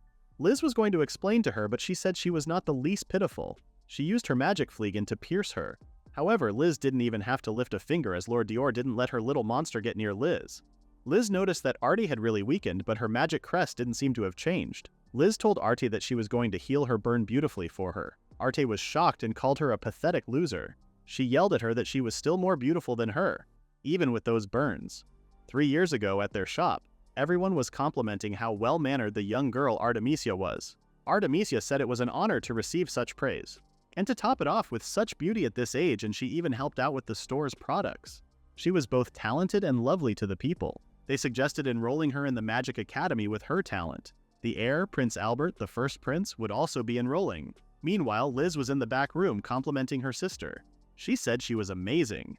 Important customers buy so much when she was the one helping them, and she could never stand at the counter like her. Artemisia asked if she was done with today's work. She said she had just a bit more work. Artemisia thought she was not like Liz, she was a special person. Liz showed her the pure magic stones she made, and she said that when she showed them to her grandmother, she praised her and said they could be sold right away. Because it's high purity, it would sell for a lot. If they sell a bunch of these, life would be such much easier and their grandmother could get better medicine. Liz threw away the magic stones and told her to finish her work if she had time to play around making junk like this. She knew that Liz was a genius at making magical tools. But what was necessary to be happy was charm and social skills. So even if she had talent, it was worthless if it stayed hidden. Artemisia made sure her talent was put to good use for her. Because she was born beautiful, she must be happier than an ugly fool like her. Her goal was to prove it with her own body. She wanted to sink her deep beneath her and wanted her to be glad to be the fuel for her happiness. And yet, Liz was smiling at a time like this. Liz finally realized that Artie was afraid of her. She understood that Artie stomped her down to cover up her own weakness and false bravado. She was a pitiful, cowardly, and pathetic sister. Artie assumed she was trembling, watching her get attacked by others. Liz told her not to be afraid because she wouldn't take revenge, because unlike her, she had become a stronger person. Liz told Lady Nadine that there was no issue with the magic crest, and she could test the prototype skin piece she gave her. Even with test transplants, there were no problems in the artificial skin Liz created. It was finally decided to move forward with the real procedure. Nadine tested the skin, and Artie finally regained her beautiful face. Liz asked if it was beautiful again, and she said it was just like before. She was so happy. Liz asked if she was satisfied with the skin. She made it, and Lady Nadine operated on. Artie thanked Liz twice, and Lady Nadine too. Liz said it was her first time thanking her. Artie wanted to work together as sisters from now on, but Liz immediately pushed her and said no. She told her that this was goodbye. She needed to atone for her sins from here on out. Artie was shocked. Lord Dior said this facility was run by the royal palace. Once the skin transplant trial succeeded, she was imprisoned. Artie was confused. She started yelling at them, saying Prince Albert forgave her and gave her this treatment, and there was no way she would go to prison. Lord Dior stated that she had deceived the royal family and endangered the prince, so there was no escape from prison. And this matter, Prince Albert himself had approved of it. She started repeating that they were lying. Liz stated that now that her treatment was completed, nothing was connecting them anymore. She said goodbye to Artie before she left the room. When they closed the door, Liz immediately returned to her old self and said she was so tired. She wanted to go back to the mansion. Lord Dior hugged her and said she did well. Liz felt relieved because as long as she had a home to return to, she wasn't afraid of anything anymore. After cutting ties with her sister, Liz felt like she was swaying gently, floating softly. When she opened her eyes, she was in Lord Dior's arms and he was carrying her. Liz was shocked, so he explained that she had fallen asleep in the carriage, so she carried her here himself. When he was putting her on the bed, Liz apologized because she must have been heavy. He said she wasn't at all. He asked if she should keep holding her like this to check on her condition, because he noticed that she had gotten a lot healthier compared to before. Liz said she was with just this. She said she had been eating well, sleeping 6 hours a night, and thanks to that, the development of the 54th Selkie skin was going smoothly. Lord Dior told her to sleep a little more, but she said that when she was making magic tools, she tended to get so absorbed. He didn't accept any excuse because her body was the foundation of her work. Lord Dior said he got her a gift, but at this rate it seemed like she didn't need it. Liz was curious to know what it was. He said he wouldn't give it to someone who couldn't manage their health. She promised to do it and she would work even harder. Lord Dior took out something sparkling. He said he won it at an auction. It was Liz's shop. He said it had been mortgaged and put up for sale, so he ended up going all in. She asked about her mother and father. He said they haven't been able to trace her parents' whereabouts. After the fire accident, some rumors about her sister spread through society, and it seemed they were driven to almost close down the shop. Liz was upset that they ruined her grandmother's shop. Lord Dior said her parents ran off to a faraway island, leaving the Debbie behind. Liz was shocked. He said that according to the bank records, just before they disappeared, they had at least taken enough money for a boat ride, so he thought they were safe. As for the debt, he had mostly cleared it himself. Liz apologized for everything. She said that her parents used to say they wanted to spend their final years on a cheap southern island living like nobles. He said that they would track down her shameless parents eventually and go collect from them. Liz stood up and said she would work and repay both the auction money and her parents' debt to him. Lord Dior immediately refused, saying it would harm her health. He told her not to worry about it. He had money, his family was wealthy, and he received a steady income just from being the Duke of Hospitalier. Plus, he got a ridiculous amount of war rewards. Liz had thought this before, but Lord Dior was way too generous with money. But as a commoner, she felt really guilty taking such a huge sum of money in advance. Lord Dior wanted to make a deal with her if it really bothered her this much. He told her to run the shop little by little without pushing herself, and once in a while treat him to a meal, and that was enough. Liz asked if he meant she could reopen the shop. Lord Dior said that was the reason he bought it. The shop holds painful memories too, but more than anything, it was the previous place where she made magic tools with her grandmother, and she got to have her own shop in that place. She thanked him with teary eyes and promised to save up and treat him to every restaurant in the capital. During the day, Liz went to play with Ferreris and asked him to try dropping the ball into that hole for her. He asked what this weird little device was. He claimed it was a trap to defeat him. Liz told him to watch carefully and put the ball inside. When she did, the ball flew automatically. Ferreris was thrilled. She said she called it the ball device, automatic catcher. Ferreris said he got it, and this meant he could play catch-all by himself. Liz made it, hoping Ferreris could play freely too. Now she had to start preparing for the shop's opening, so she might not be able to go on walks like before. The magic burn on her wrists had healed too, thanks to Lord Dior, and she had been freed from her family. This also meant that there was no need to keep up the fake engagement anymore. There were lots of people who liked Lord Dior, and of course he would want to marry someone he truly loved. She wasn't even pretty, and the only thing she was good at was making magic tools. If she stayed engaged to him, she would just get in his way. She decided that it might be time for her to step away. After that, some time passed, and under the condition that she would help treat burn victims for clinical trials, including her sister. The treatments for the burn victims from the showcase progressed smoothly, and she was set to meet the last patient. While on their way, Liz asked if that person was really that important. Lord Dior said it was the girl who snapped at her and started crying. Liz recalled her face. He said her name was Urraca, and she was apparently caught in the same accident that day. She was the daughter of the commander of the Central Knights. The Central Knight Order was known as the strongest in the country because of their overwhelming number of monster subjugations in the region. The commander was nicknamed the Vice King of their nation. In short, what that means is if he messes this up, he might literally lose his head. But he didn't seem scared at all. Liz wondered about his opinions on Lady Urraca. She cried, saying she loved him. If a beautiful girl like her had feelings for him, most people would be moved by that. Back then, she was his fiancée, so he acted uninterested. But with her looks and status, they would make a perfect pair. However, Lord Dior said she was a troublesome match. His duke title was granted by the king, which meant he was immediately aligned with the royalist faction the moment he received it. But for some reason, the knights and local nobles kept sending all kinds of girls to try to win him over. That's why he pretended to hate women. There were political reasons for sure, but he also had personal preferences. He said that Lady Urraca's pride was higher than a mountain and she was a pain to deal with. Liz asked if she was more than her sister, and he said that was a close match.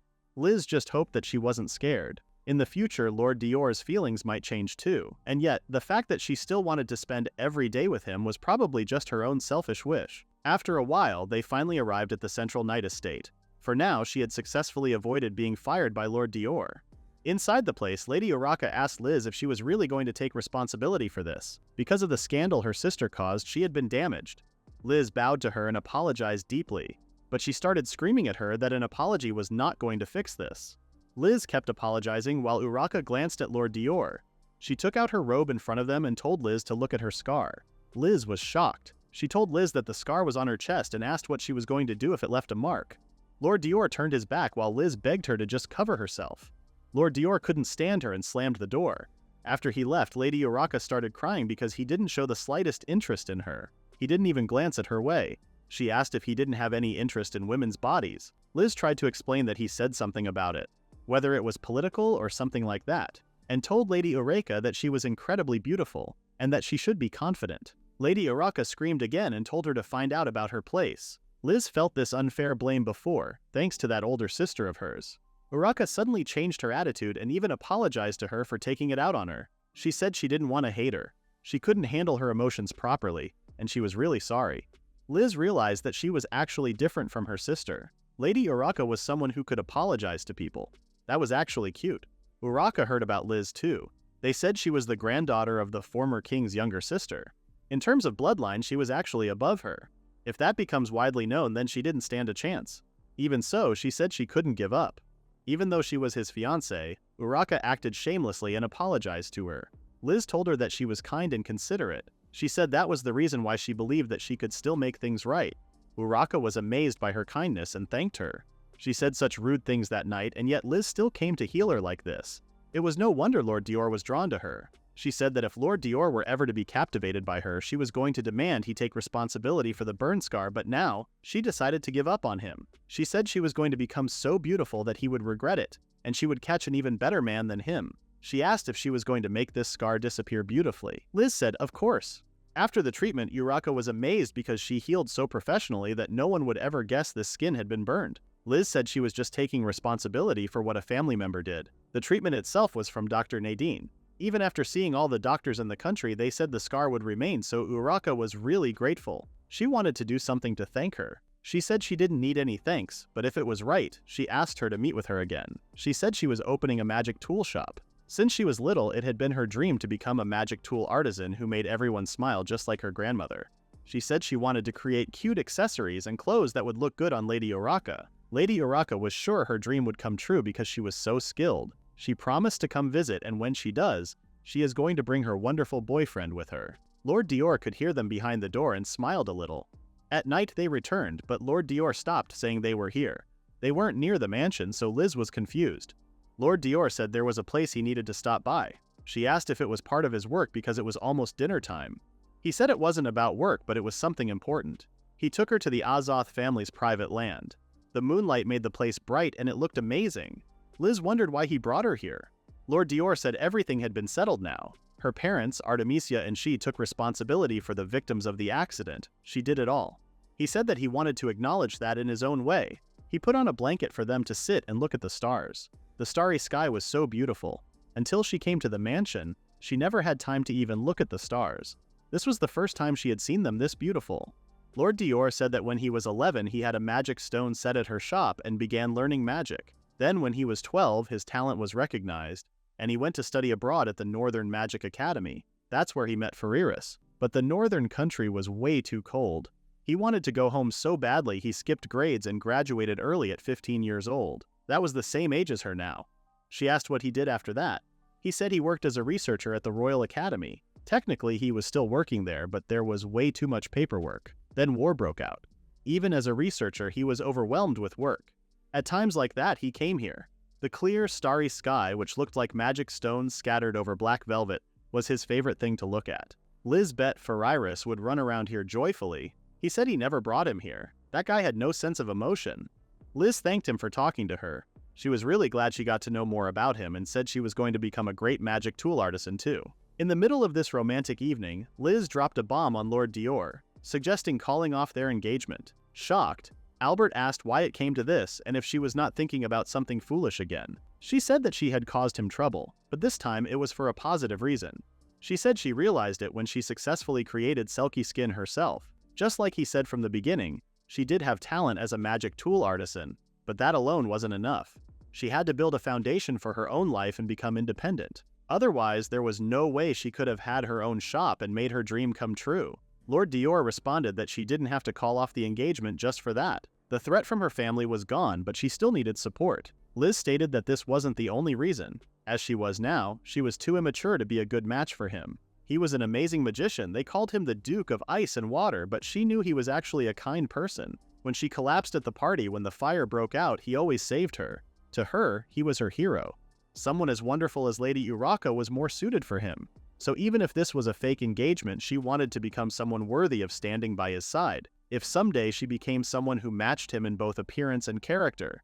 And if he still needed a woman-repellent fiancée, she asked him to get engaged to her again. Lord Dior had to call her an idiot this time. She said that was the reason why she would become a fully independent lady. Lord Dior told her that there was no such thing as a perfect person. That's why they make up for each other's flaws and live supporting one another. That's what being a married couple was about. He said that she was definitely clumsy and not great at living independently.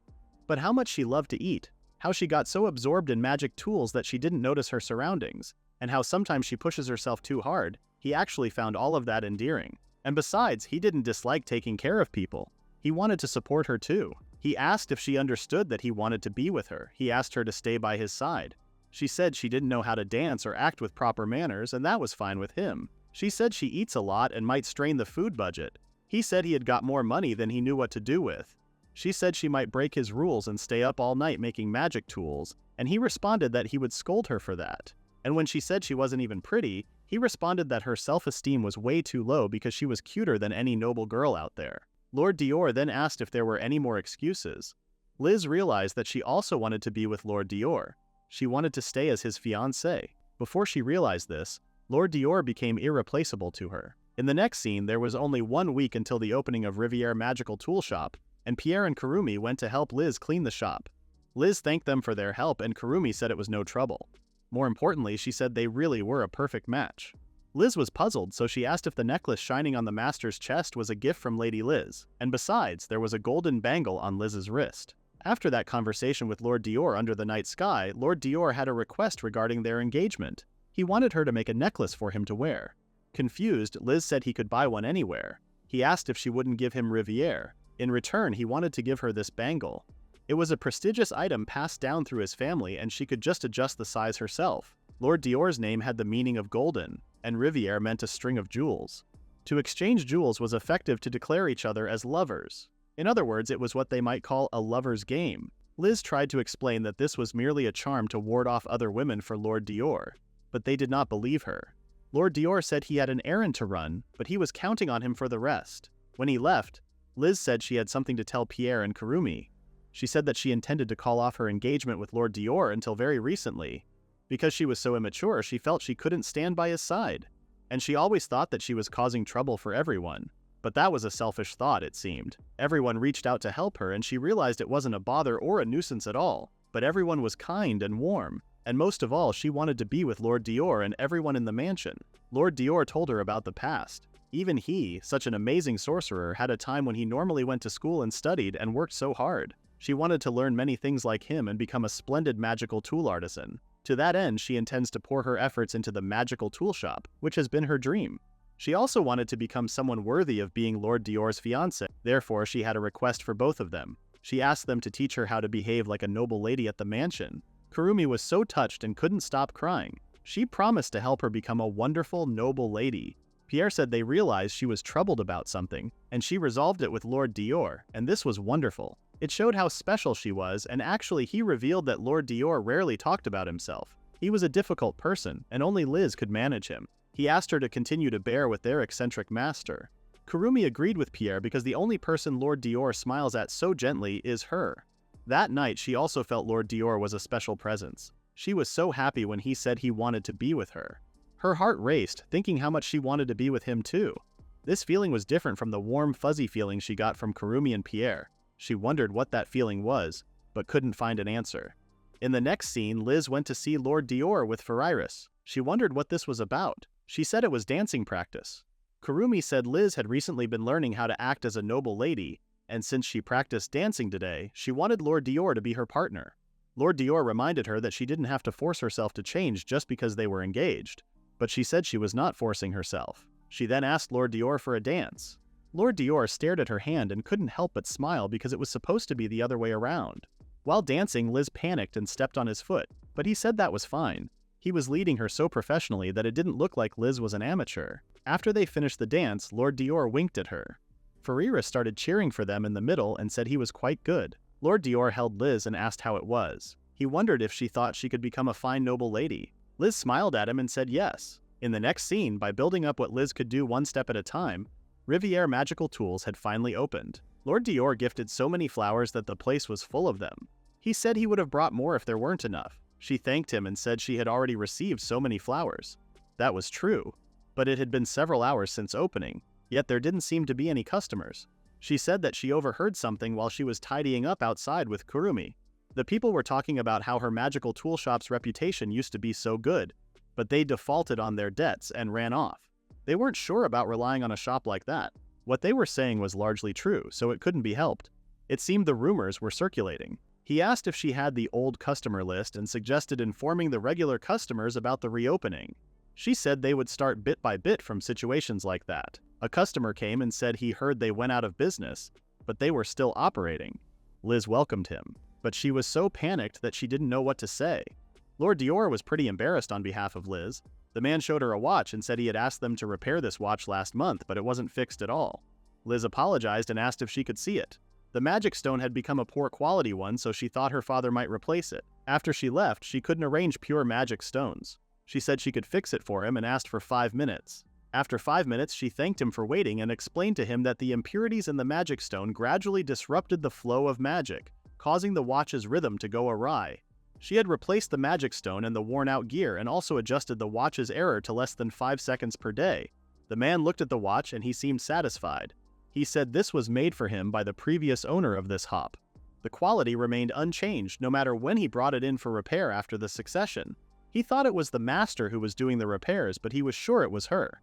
She said she had always worked behind the scenes. The man said it was no wonder that her customer service was absolutely terrible. She apologized and realized that she had never learned anything about customer service before. He told her not to fluster, straighten up, and snap to it. He then apologized for yelling earlier and thanked her. The man said he would be back, and this made her so happy. All this time, Liz was so absorbed in her daily work, holed up in the atelier, that she had finally met a customer who needed her magical tools. Lord Dior told her that she was going to become an artificer who was thanked hundreds, thousands of times from now on. After that, Liz decided to invite Kurumi to buy parchment for letters. Meanwhile, a princess was begging the maid to let her visit Riviere Magical Tools. The maid told her that if she wished to place an order, she should use her usual pseudonym and send a letter. That princess was Marguerite Camellia, and she was the first princess. She had always been a fan of their Artemisia dresses, and to think that they were actually the work of the ghost artist Liz, she wanted to meet her. The maid asked if she was sure. Even her previous orders were quite special. By custom, the princess's garments could only be tailored by shops of prestige and tradition. If it became known that the princess of this country frequented a town's magical tool shop, it would be a risk to her safety and the possibility of involving others. Princess Camellia gave up and said she understood and appreciated that. She said she had always made accommodation for her. She apologized for her selfishness and promised to give up this time. Princess Camellia was really bored with being a princess, but she was sure she was going to visit there someday. She had to find someone's cooperation for that. At night, Liz was eating desserts with Lord Dior when Kurumi came and informed her that a letter had arrived for Artificer Liz. She was so excited and said it was from Lady Margarita. She was one of their regular clients, and she sent her a letter about reopening. She started reading, and apparently Lady Margarita wanted to play an order. Liz was so happy and continued to read the letter. Lady Margarita said she wished to hold in her hands those beautiful dresses, treasures of this world, gifts from the heavens, but her family was a little strict and only allowed her to wear very long hems. This time she asked for the most formal court dress. Her letter was so stiff she must be a truly high-ranking noble, she thought. This was truly so heavy she couldn't help but wish it could be lighter with the power of magical tools. The shop she consulted before told her it was impossible, but she wondered if she might be able to work a miracle. And whenever she was free, she would appreciate it if she could share her thoughts. With long-hemmed dresses, they trip and fall if they walk, so she didn't know how they managed those dresses. Lord Dior said even though his family was matriarchal, he had never worn a dress. But he heard from his grandmother. She apparently kicked it. She said that to elegantly manage the hem, she quickly kicked it under the dress. Liz realized that nobles had it tough. The next day, Liz was still working on the dress. She could add a magic formula to lighten the hem, but if she wasn't careful, it might oddly get swept up or lifted. Considering a 1-in-a-million accident, she couldn't move forward. If the magic formula malfunctioned during a dance and her legs were completely exposed, it would be bad. Kurumi was shocked that Liz was having difficulty making something. She brought her chocolate-flavored drink and it was called chocolate chaud. She suggested trying it with the cookies she brought. While eating the cookies, Liz said she cannot fail in this dress, so she must research and think a bit more. But she was too distracted by the cookie because it was too delicious. She asked if she had made these. Kurumi said she bought them at a nearby patisserie. She was glad they suited her taste. Liz didn't know that there was such a pastry shop nearby because she used to work non-stop. She decided to go there next time. Meanwhile, a woman was watching Liz from a distance. There was a little more time until Liz's new encounter. In the next scene, Liz was showing the customer a mop that moves on its own. She explained that she could set it to move at a specific time so it could finish mopping while she was away. An expensive magic stone would work just fine, but a pure one would last longer. The customer found it very convenient. She was often away from home for work, so cleaning had been a problem. This product was perfect for people like her. She decided to take one. Since they had notified their regular customers that they had opened, the number of customers had started to return little by little, and the new magical tools she had made were getting great reviews. Kurumi was amazed by how brilliant Liz was. She had made the floors and shelves sparkling clean with her magical tools. Kurumi had served a renowned alchemist family for a long time, but she had never seen anything like this. Liz said she was very good at chores. Kurumi commented that she truly had a talent for creating new things. She then said she had been curious about something for a little while now. She asked what that moving tub was. Liz explained that it was a complete set of tools for fully automatic washing. If you just toss your laundry into any old tub, it washes it for you automatically. It cannot compare to washing each piece by hand, but unless it was lace or silk, it was good enough. Kurumi was sure she was witnessing a goddess of housework with her own hands now. To some, this item was more valuable than jewels. For the good of the world and its people, this should be widely distributed. Liz agreed, saying she wanted everyone to be able to use magical tools made for daily work, magical tools for housework, and comfortable clothes that didn't need corsets or heels. The more convenient things become available, the more people would be helped. People were too busy with work, like she used to be, or people suffering from illness. Liz wanted to invent lots of tools that would make everyone happy to use them. She promised herself to make all sorts of other magical tools. In the next scene, Lord Dior informed Liz that they were going to start by applying for a patent at the Magical Toolmakers Association for the magical tools she had made. Liz was frozen, because she didn't even know what a patent was. She knew that it was something like telling everyone that she was the inventor. Invention management was handled separately by each craftsman's guild, but magical toolmakers could make anything, so there were too many places to apply. So they were taking this opportunity to consolidate everything under the state-run Magical Toolmakers Association. That was the gist of it. Liz didn't even know there was a Magical Toolmakers Association. She had the face of someone who didn't understand a thing. Liz said her parents took care of that kind of thing, so she didn't know anything. Lord Dior said he would explain it to her. He told her that inventions, trademarks, and designs were all personal property. He told her that this was really important. Without a patent, the self-moving mop and the washing tools she made, and any new magical tools she makes from now on, could be copied by anyone, and they could make a fortune. Liz said she thought it was common for similar products to come out. Lord Dior explained to her that if she applied for the patent as the rights holder, when someone else copies it and sells it, a certain percentage of their profit would go to her. Liz asked if she could get a percentage for the magical tools she had invented up until now, and Lord Dior confirmed her. She freaked out because her shop could have made a ton of money. She felt tricked. Now that he believed Liz understood the importance of patents, he told her to go apply right now. Liz said okay, but she had to reveal that she was bad at office work. Lord said he would help too, but she didn't want to ask for his help.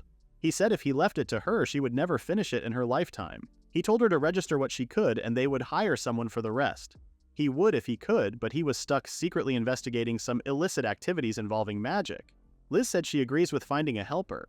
Right now, Kurumi was helping her with the shop, but she had her work at the mansion too, and Pierre came by to help occasionally. Lord Dior said they would put out a job listing immediately. He wanted Liz to learn how to manage people because she was going to rise to become a legendary class magical toolmaker. Considering she would be working closely with this person for a long time, a woman she got along with would be best. A man was out of the question, however. He told her to just start looking. Otherwise, she would be swamped with paperwork, and it would affect her toolmaking. And so, she ended up recruiting for help between her work. She hoped she could find someone nice. She decided that it was time for a break and started making some fragrant tea that Kurumi brought her. And she wanted to have some cookies, but when she opened the cookie box, it was empty. She left the shop empty to come and buy cookies. It was the failure of these super delicious cookies, though. However, the shop was closed for a while, so she was very upset. While she was leaning on the door, a woman asked if she was all right. Liz turned to see who she was, and she was captivated by her beauty. She said she was fine and was shocked that the shop was closed. She added that she used to buy cookies here every day to show how important it was for her. The woman said she had done her a disservice. She suggested going shopping together and said she knew a place with delicious baked sweets. Hearing the baked sweets, Liz's mouth watered, but she said she had to watch the shop. It was a shame, but she would come back when the shop opened. She thanked the woman for talking to her and ran to her shop. Inside the shop, she wondered where that shop with delicious baked sweets was. She thought about letting her take her, but the shop would be empty, so she had no choice but to stay there. The doorbell rang, and it was the lady from before. The lady said she was glad she found her and gave her a box. Liz opened the box and saw the delicious cookies, financiers, and canneels. She asked if she was sure she could have them. The woman said yes. She thanked her and asked how she found her. The lady remembered her saying she came every day, so she asked the person at the shop next door, and they said a girl always comes from the back street. Besides, she had a feeling from her demeanor that she lived nearby, so she narrowed her search to the shops within walking distance. She was wearing very high-quality clothes, and yet she wasn't wearing gloves. Her cute outfit was also a clue. She did manual labor, so silk gloves would get in the way. Parts of the skin on her hands were calloused, so she was a craftswoman. Based on that assumption, she asked around at the nearby shops and she found her. Liz from the Riviere Magical Tool Shop. Liz was amazed by her mind. The woman then said she was the daughter of the House of Baron Agner. Her name was Louise. Liz stated that she was happy to have become acquainted with a noble lady like her. Arnis stated that being a noble was nothing to be happy about, but working for everyone's sake like she did was far more beautiful. Liz was surprised by her response and asked if she would like to stay for some tea. In the next scene, Agnes's fiancé Jimin was breaking off his engagement with Agnes. She wanted to make sure that he was certain because his parents were quite eager for him to marry into a baronial family. He calmly confirmed her. She said it was a pity she could no longer offer him the barony, but since Jimin and Lady Emma were in love, she was sure his parents would give them their warm blessing. She then mentioned that this was a marriage between two commoners. Jimin seemed shocked, so she showed him the birth certificate of Lady Emma. She wasn't born into a family. That's when Jimin decided that he had been having a bad dream and wanted to pretend the engagement had never happened and start over. However, Agnes reminded him of his own words towards her, the daughter of a vulgar shyster. He told her that she was a witch-like, annoying, creepy woman. She found it amusing that he thought he could get away with it after insulting a lawyer's daughter. She freaked the hell out of Jimin. The door slammed open and the guards started barging into Jimin's shop. Agnes calmly watched people from her window and noticed that the shop was noisy. She decided to take her leave, and as for the matter of their broken engagement, she said she would explain it all properly to her father. Guards told everyone that they had a report that they were engaged in illegal practices from an inside informant, that they were developing magical spices to mask the taste of potent drugs. That's when Lord Dior came. The shop owner said they wouldn't be able to do tomorrow's prep and asked them to stop, saying this was obstruction of business. Lord Dior looked dead in his eye and told him that this was a capital crime. If they refused to cooperate, they would shut them down immediately. Magical spices that completely alter the sense of taste were banned from development because they could be used to conceal spoiled ingredients or to poison food, posing a threat to food safety. Their very development was prohibited, and he knew that the shop owner already knew that. Jimin's mother didn't seem offended and even dared to ask for a warrant. The knight stopped her and told her to know her place. The person she was asking for a warrant was a member of the renowned Azoth family of alchemists, Lord Dior of the ducal house Hospitalier. He told her to know whose orders they were following without him having to say it. After that, he ordered them to tell them everything. In the next scene, Agnes visited Liz's shop again, and Liz couldn't stop talking about how delicious the baked sweets she gave her the other day were. She said her favorite was cannelle. Just when she thought the crispy outside had that perfect crunch, the inside was so wonderfully moist. She asked her to have a seat while she made some tea. Agnes brought her more sweets, saying the assortment was from Ubu Convent. She was glad that she liked it. After that, Agnes started stopping by the shop every now and then. They had become fast friends who enjoyed tea together. Liz often wondered if something good had happened to Agnes because she looked so happy and cute. While bringing her the sugar pot, she asked if something had happened. Agnes casually mentioned that she just broke off her engagement with her cheating fiancé. Liz dropped the sugar pot in a panic and tried to respond properly. She said it must have been tough. Agnes said yes, but she added that it was all settled now. She thought she should apologize to her. She explained that the son from that patisserie she liked was now her ex-fiancé. The shop will probably disappear without a trace to pay for her compensation. Liz was shocked to learn that. She assumed that was the reason why she was in front of the shop that day. She had to clarify that it wasn't her fault and that cheating was absolutely wrong.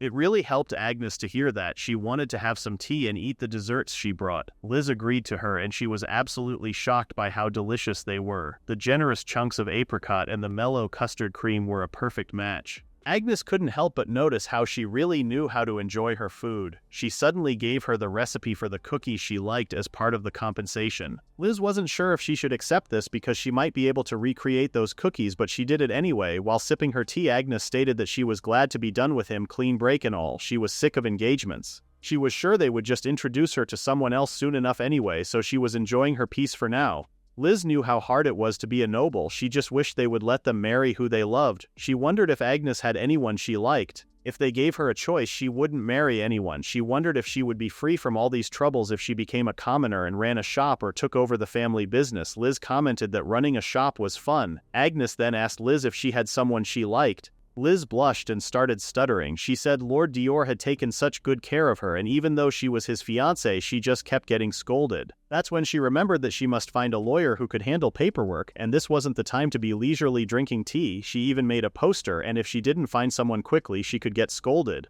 Agnes was confused as to why the person who was taking care of her would scold him, but a lawyer seemed interested. She suggested herself as her lawyer. She knew the basics of being a lawyer. There was an old superstition that if a woman became a lawyer, she would bring misfortune to her house. So there were very few female legal professionals. That's why he thought it would be difficult to find one. Her family was a line of lawyers, so she studied it all. That said, she wasn't certified, so she couldn't issue certificates like a notary public could. Liz was more than okay with that. She felt so lucky that Agnes was going to work with her. At night, her door was knocked, and it was Lord Dior, looking like a real zombie as he said go to bed. Since the light was on so late, he was wondering what she was doing. He reminded her again that if she didn't get proper sleep, he would make her close the shop. She panicked and apologized to him. He told her to get in bed and go to sleep now, but she really wanted to read that grimoire. He scolded her again and told her to do it tomorrow. She kept saying she had to do the calculations for the commission dress, but Lord Dior grabbed her and dragged her to bed. He also lay down next to her. Since she couldn't sleep, he decided to put her to sleep himself. Liz was so embarrassed that she said no thank you, but while listening to Lord Dior list off the importance of rights and all the necessary documents, she ended up falling asleep. She falls asleep in 30 seconds if it's something she wasn't interested in, so Lord Dior's bedtime story mission was successful. In the next scene, Agnes started working at the Riviere Magical Tool Shop officially. She was wondering how she was doing, and Liz said she was amazing. She delivered every paper before the deadline. Liz was so grateful because she had been putting it off. She was a real lifesaver for her. Agnes reminded her that procrastination was never a good thing. After that, Liz brought the papers and her application for a patent was accepted, and she was also complimented, so she was sure even Lord Dior would be satisfied with this. She couldn't help but giggle because her shop's success was going a little too smoothly. While walking, she noticed a book about the royal capital's 100 best restaurants and remembered that she promised to treat Lord Dior to a meal. She still hasn't fulfilled that yet. Now that Agnes had started working here part-time, thankfully, even she had a little more time on her hands, so now she could finally start her search for a restaurant to treat Lord Dior, but she wasn't sure what Lord Dior's favorite food was. At dinner, she kept pouting and stared at his face for so long that Lord Dior thought the portion wasn't enough. She said it was nothing and grabbed another serving of delicious food. Today's main course was sea bream couscous. This fish was so yummy. Even though the dish was delicious, she couldn't help but notice that Lord Dior didn't seem happy and he was just drinking wine. She decided to take the plunge and ask him what his favorite food was, but the response was a disappointment. He said he would eat anything and put an end to the conversation before it even started. The maid stated that Lord Dior's intention was he would eat anything so she could feel free to invite him to a meal without hesitation. Even so, Liz believed there must be things he wanted to have again and things he didn't really want to eat. She asked about the most delicious thing he had ever eaten. Nothing comes to his mind immediately, but he could say coffee. In the land where he first met Farius, he drank a coffee that was like freshly brewed boiling water. It was an incredibly cold land, where your breath, your tears, everything would freeze. He didn't care for sweets, but his body must have been craving them. The coffee, sweetened with several helpings of egg yolk and sugar, was unbelievably good. It sounded like a dessert, so Liz wondered if it was a local recipe. Lord Dior's face, while he said he had never had a better coffee than that, was enough for her to make a decision. She thanked him so much and stopped the conversation just like that. Before she went to bed, she was thinking about that coffee again. Coffee of memories could only be enjoyed in a land of extreme cold. It only felt especially delicious because it was so cold over there. She thought she could treat him to coffee right away, but if he hated sweet things, he probably wouldn't want to drink it here, and she had never been to the northern lands. She then had an idea and asked Kurumi if she could create a cold booth for coffee. They didn't have time to travel to a cold place, so she was thinking about placing a lot of cold air magical tools in a room and recreating that land of extreme cold. Kurumi didn't think she would need to go that far and she could just serve him coffee at night, but Liz thought this might keep him from sleeping. She then suggested drinking it at dawn. It was wonderful when it's part interest, part experiment. She was thinking coffee first thing in the morning might give him a stomachache too. Kurumi told her that her desire to entertain her master so freely and with such creative ideas, she believed that in itself brings him the greatest joy. She suggested following her heart and creating exactly what she wished. Liz was happy that she thinks like that and promised to do her best. Kurumi was looking forward to seeing it. The next day she went to ask Farius about his country. He said it was a pure white country. Everywhere you went it was snow. He said that Lord Dior was always bundled up in 2 or 3 times his normal layers. His fingers were swollen bright red and he was the one who warmed them up. Liz couldn't even imagine a cold so intense that her fingers swell up. She said she was building a prototype room that recreated the northern lands and asked for his help. In the next scene, Pierre asked Lord Dior if he was aware of Farius. Lord Dior told him to let Liz do what she wanted. Pierre said she and Farius were furtively conducting some suspicious experiment together. He was doubting that this was wise because he heard that the dog recently enjoyed Liz's home cooking and even had her sleep beside him. Lord Dior responded that he was a dog and he had slept beside her too. Pierre reminded him that the dog was a spirit species that understood human culture and they cannot say for certain that something untoward might not happen. Lord Dior doubted it would happen, but he was still curious about the experiment, so he told him to keep a close eye on them. Meanwhile, Liz was working with tons of magic stones. The things needed for the cold air generator were dried corpus spongiosum of a magical beast infused with magical power to generate a water attribute magic stone. It was a simple device that just executed a spell, but it finally worked. Farias said it was cool, but it was still too hot for his country. If they didn't lower it until the water in the bucket freezes, they couldn't call it the real deal. So, she made maximum output and froze the water. Farias was so happy and his body felt so full of life while Liz was about to freeze. Farias really felt like he was in his nostalgic homeland and wanted to go back again someday. When the time comes, he wants Lord Dior and Liz to take him. Liz patted his head and promised to go with him, but it was so cold that she could barely talk or move. After a few minutes, her vision started to get blurry. She collapsed, thinking she had gotten used to the cold because she couldn't feel it anymore. And somehow she felt sleepy and couldn't even respond to Farias' worried voice. When she opened her eyes again, she was lying on a bed and Lord Dior and Farias were there, looking worried. Farias jumped on the bed because he thought she was dead and he was just so happy that she wasn't. Lord Dior obviously found out that she was making a laboratory of ice. He wondered why she didn't tell him. Water and ice were his specialty, and he could have produced as much as she needed. Liz apologized to him for keeping this a secret. Lord Dior explained that Farias was a powerful spirit and he had no understanding of the human scale of heat and cold. He didn't even realize that she was on the verge of freezing to death, and it was a good thing they rescued her in time. She was in real danger. Farias felt so guilty that he begged Lord Dior not to scold Liz because he thought it was his fault for getting carried away. He kept crying and crying, even though he looked absolutely cute. Lord Dior told him to reflect on this. Liz felt bad too and explained that it wasn't his fault and that she was the one who asked him to help her. If he was going to scold someone, she would prefer it was her. Farias seemed to get emotional after seeing her take the blame and they hugged each other. Pierre explained to Lord Dior that they were using him as a pretext to advance their relationship. Lord Dior got closer to her face and asked for an explanation about what she was doing, making a laboratory. Liz started to stutter and didn't really know how to explain it, so she clarified that she didn't have some grand scheme or anything. She just recreated the coffee from the northern lands, the one he told her about the other day. Certainly that wasn't what Lord Dior expected. He wasn't even sure how it came to this. Liz explained that she just wanted him to enjoy a delicious coffee. Kurumi interrupted and pointed out that Lord Dior was also part of the problem in this matter. When she asked his favorite food, he could have just named something more easily attainable. Lord Dior totally forgot that she was a genius precisely because she achieved things no one else would attempt. No one would have thought she would go that far and built a whole laboratory just for a cup of coffee. He patted her head and told her that he gratefully accepted her sentiment. However, he still asked her to cease this experiment at once. Liz seemed genuinely upset because it was almost finished. Lord Dior wasn't going to let her do that though. He was also not fond of the cold. He also mentioned that there were hardly any humans who enjoyed that kind of cold. He made a counter offer to her. When winter comes, it doesn't snow here as much as in the northern lands, but it does pile up. When it did, he promised to build her a house out of snow and they could brew some coffee inside it. Liz seemed excited. She had never even seen a house made of snow. He said it was a piece of wisdom from that region and it was so warm that she wouldn't think she was inside the snow. Farias seemed to like that idea too, and so the great extreme cold coffee commotion came to a close as they reminisced about a snow house for a winter yet to come. In the end, Liz hasn't treated Lord Dior to anything. In the next scene, it was one of those regular days for Liz when she worked at the shop, but this time Lord Dior came to see her. She was surprised and asked what he was doing here. He had been putting it off, but he thought he would come see her atelier. He also brought some tea and sweets. She thanked him and invited him in. Inside, Lord Dior noticed her magic stones and commented on how pure they were. The large ones were a bit pricey, but she decided to put the scraps from production into bags and sell them cheaply, and they were really popular.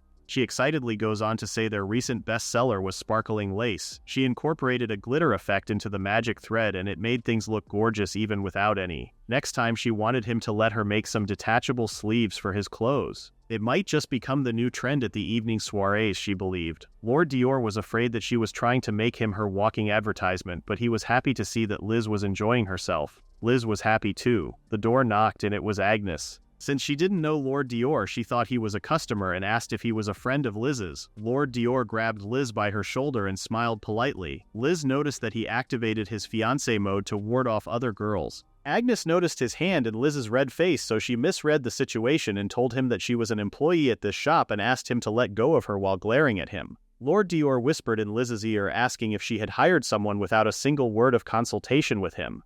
Agnes didn't care about them at all and told him not to ignore her and let her go. Lord Dior turned to her again and told Liz that she was a well-mannered employee and that she should have consulted him before hiring her. He said he was the one who thought of her most and she could learn to rely on him more in the future. Agnes had to directly ask Liz why this person was interfering with the management of the shop because she thought this was Liz's sole proprietorship. Is there a need to answer? Lord Dior asked, but Agnes pointed out that she was not asking him, she was asking Liz. Liz was so panicked that she was unable to speak, and then she exploded and screamed their names at each other. She introduced Agnes to Lord Dior as an employee here and a fourth-year student at the Magic Academy, and Lord Dior to Agnes as her fiancé, Lord Dior, the Duke of Hospitalier. Agnes apologized for her terrible rudeness and explained that Liz never mentioned a thing to her. She introduced herself again with a noble manner. Lord Dior told Liz that she should have just told him she hired someone. He even went further and got closer to her face as he mentioned how they spend every night together. Agnes had to interfere and pointed out how close they were for a couple who were still only engaged. Lord Dior responded that they were engaged, so there shouldn't be a problem.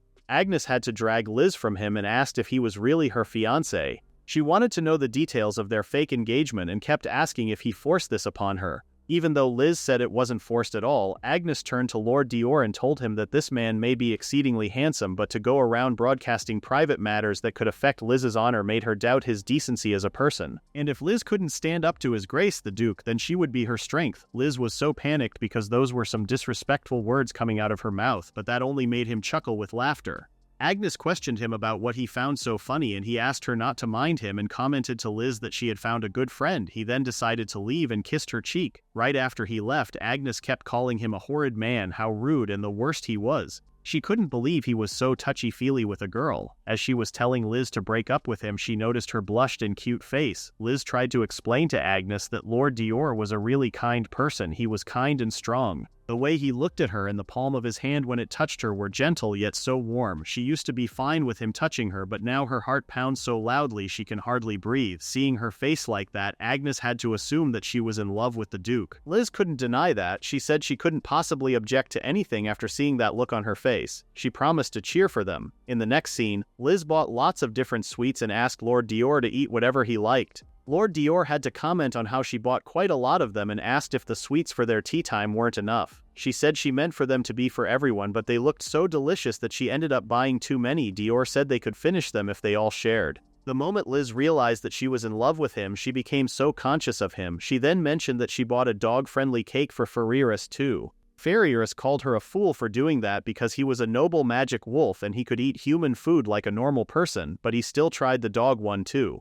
While they were eating, Liz mentioned that during that coffee incident he said he wasn't fond of sweets, so she was wondering what he was thinking about that Cassius mousse she bought. He said the tartness was strong and it was just his type. The coffee she brewed was also delicious. Liz was glad that he liked it. The acidity of the beans harmonized with the cassis and it was unusual to serve it chilled, but it was perfect for a warm day. It was different from the coffee from his memories, but she had been practicing how to brew it recently. Lord Dior wondered if there was ice inside the coffee. She explained that she inscribed a cooling spell on a water attribute magic stone to keep the temperature constant, and unlike ice, it wouldn't water down his coffee or tea. And most of all, edible ice was expensive. This conversation somehow turned into another business idea of Liz's, and she believed it would sell extremely well among the wives. Lord Dior was impressed by her entrepreneurial spirit. His smile was so charming that Liz was about to have a heart attack. Lord Dior decided to give her his sweets as a reward. Ferreras seemed jealous that he was giving it only to Liz and not to him. Dior told him to have his dog cake and called him a glutton. Liz held the plate above from Ferreras as he begged her to give some to him too, but she said it was given to her and smirked at him. She then used magic thread spinning and made herself invisible. Ferreras was even more mad and annoyed now. Days went by so fast and Liz was about to show her final version of the cooling magic stone. She was excited to show it to Lord Dior. She walked up to his room, but she could hear the voices, so she decided to come back later. However, she heard a woman's voice and stopped. She was pretty curious because she knew Lord Dior said he was bad with women. She decided to sneak a peek, and then there it was. She saw him kissing another woman's hand while kneeling in front of her. Not only the woman, but the Duke who said he was bad with women was also smiling pretty happily. Liz closed the door and froze there. What was that just now? That smile was so gentle that, knowing that he was a cold man towards other women, Liz could easily assume she was someone special to him. That's when it hit her. Lord Dior and she were engaged, but they weren't lovers. In the next scene, Liz found herself in the same room with that pretty woman Lord Dior was kissing. The woman said she had wanted to come to this shop for so long and that she was a huge fan of the dresses she made. Liz wasn't sure how to react to this. The woman said she asked Duke Hospitalier to bring her, but he wouldn't agree to it. Lord Dior apologized and explained that she was still lacking in etiquette, but the woman seemed okay with that. Liz had to ask who that person was before she could talk to her. Lord Dior introduced the woman as Princess Marguerite Camelia, the younger sister of the first Prince Albert. She was the first princess of this country, the Kingdom of Camelia. As Lord Dior expected, Liz let out a loud scream from shock. He told her not to make such vulgar noises in front of Her Highness the Princess. Lord Dior then turned to Princess Camelia and told her that he implored her to refrain from sneaking out of the castle. But Princess ignored him and kept talking to Liz. She said she heard about her from the Duke.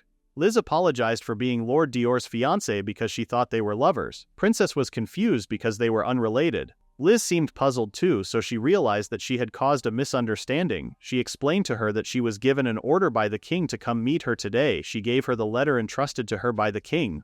Liz realized that they looked so perfect together that she misunderstood. But that means Dior had no lovers. Princess Camelia said that after the reveal party for the magic fabrics, her brother who organized that event had been punished. Public trust in the royal palace had plummeted, and the High Court, considering the dangers of the magical tools, had advised the king that their use should be banned. Liz was shocked. A ban would be a disaster, and she was afraid that this letter might say she had to close her shop. Princess Camelia said that in order to protect the development of magical tools in this country, they wanted to announce to the public that their nation possesses skilled magical tool makers. That's why her father believed they needed Liz's strength. They were going to publicly announce that all the magical tools previously attributed to Artemisia were actually Liz's work. As the stage for that, they were going to hold a ranking conferment ceremony. She asked Liz if she was familiar with the 10 ranks of mages. She was, and she knew that Dior was a second-rank dragon class. Princess Camelia said they were newly establishing 10 ranks for magical tool makers as well and showed her the distribution. She stated that Liz had sufficient accomplishments.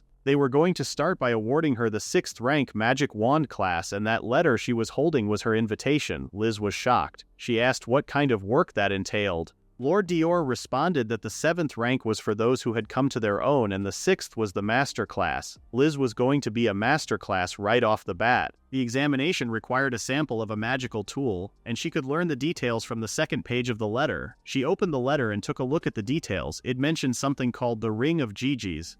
Lord Dior explained that it was a ring that turns the wearer invisible. It was a magical tool, an artifact from mythological fairy tales, which means it didn't exist in this world. As she thought, Lord Dior looked like he was having fun and Liz was given an impossible task again. Princess Camelia gave her all the information that was needed and then decided to take her leave. She said that she had time until the conferment ceremony, and she was truly looking forward to it.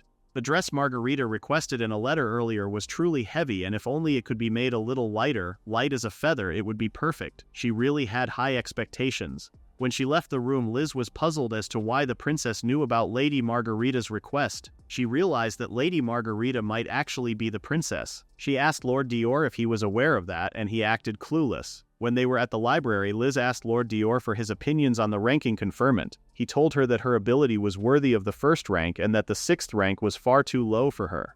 Liz had never compared herself to others, so she still felt like it wasn't real. She kept remembering old times when she was told that she would never be good for anything but chores. Lord Dior said if she became a ranked magical toolmaker, she would be affiliated with the Royal Magical Toolmaker Association. She would receive subsidies from the country and the research she could do would expand. However, the original goal was to make her talent public at the ceremony. She was going there to be recognized as the #1 magical toolmaker in this country in front of all those high-ranking officials. Liz was really excited about this. She asked if he would attend the conferment ceremony with her. While she was asking that, he held Liz's hand gently and placed a gentle kiss. He then looked her in the eye and reminded her that escorting her was his duty. He grabbed her waist, held her in his arms, and said she was unsteady on her feet as an excuse. He reminded her that it was just a conferment ceremony and that she didn't need to be nervous. Liz was in a whole other world though. She was thinking about how much she liked him. The book she was holding fell from her hand as she was distracted. Lord Dior wondered what book it was. She said it was an encyclopedia. Because Marguerite said she would like a dress as light as a feather, Liz was wondering if there might be a hint in here. She opened the book and started going through the pages. She then had an idea, so she decided to lock herself in her room and get to work. Lord Dior didn't mind that, but he reminded her that dinner was soon. She said she would start after she ate dinner, but he still told her to go to sleep at 10 p.m. no matter what. Princess Marguerite, also known as Liz's regular customer Margarita, had a very specific request. Court attire as light as a feather. The thing is, court attire is heavy. It is a thick embroidered silk fabric, an accessory used to puff out or give volume to the court gown. The total weight could exceed 5 kilograms when wearing panniers made of rattan or whalebone. Liz could understand why the princess would want a lighter dress. The graceful puff of the skirt was supported by heavy equipment. So, looking at an encyclopedia she borrowed at the mansion, she had an idea. She was planning to make a magic-infused fabric that defies gravity, puffs up softly, and flutters through the air like butterfly wings. Butterfly wings were porous. Inspired by a structure that could fly lightly on a faint breeze, she developed a lightweight magic fabric that generated lift easily. If she saw with this, it would significantly reduce the weight. After the sewing process, she hoped that the formula would activate. Thankfully, it did, and the skirt was floating. Liz was so glad that this magic fabric was usable. Though it wasn't just about the performance, the look was important too. She decided to change the structure of the magic thread and make a few varieties. The design should definitely have a sense of luxury too, so she wanted to incorporate the cuteness and glamour that are trendy in court fashion. She decided to go to Chantanar, the city where trends were born. She had been wanting to come here for so long. There were wonderful boutiques, delicious sweets, and stylish cafes everywhere. Lord Dior was also there with her, and he kept warning her not to get too excited and run ahead. He was completely unaware of the gazes. Liz apologized and said it had been since her grandmother brought her here when she was little. Lord Dior couldn't believe that she still hadn't learned how a noble lady should behave. Liz said she studied it, and she seemed confident about it. Lord Dior reached out to her and reminded her that when she was on a date she must rest her hand on a gentleman's arm. While they were walking like that, he asked if she had a specific shop in mind. Liz's heart was about to explode, but she tried to calm down and respond to him. The shop her grandmother and she went to was gone, so she thought they could walk around and find one.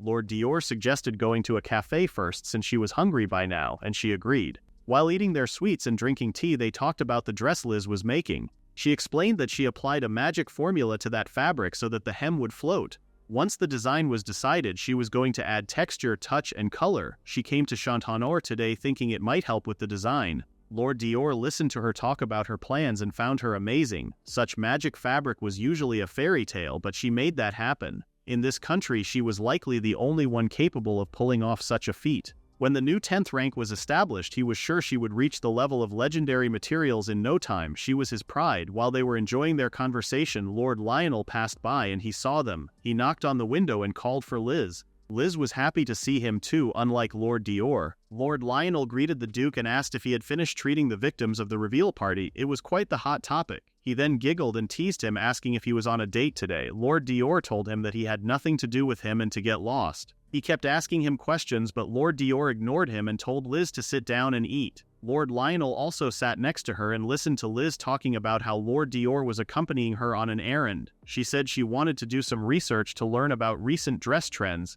Lord Lionel wondered why a man like him knew about women's clothing stores. He responded that he was quite popular after all. Lord Lionel mentioned a good shop that had been trending lately. They said there was a skilled tailor there and apparently it was for commoners. But it was a classy, high-end line and it seemed popular with young girls. Liz was excited about that place since there might be trendy dresses there. Lord Dior told him that he did a good job and then told him to go home now. Lionel seemed hurt that he was being harsh and wanted to have some tea. In the next scene, they went to the place Lord Lionel mentioned. An elderly lady with glasses welcomed them and asked what kind of tam they were looking for today. Liz responded that they didn't come to buy anything, but the lady thought they were here for a custom-made wedding dress. Liz panicked and said no, but Lord Dior responded calmly, saying that was a tempting thought, but today he wanted to gift a day dress to her. He then decided to buy everything in this shop.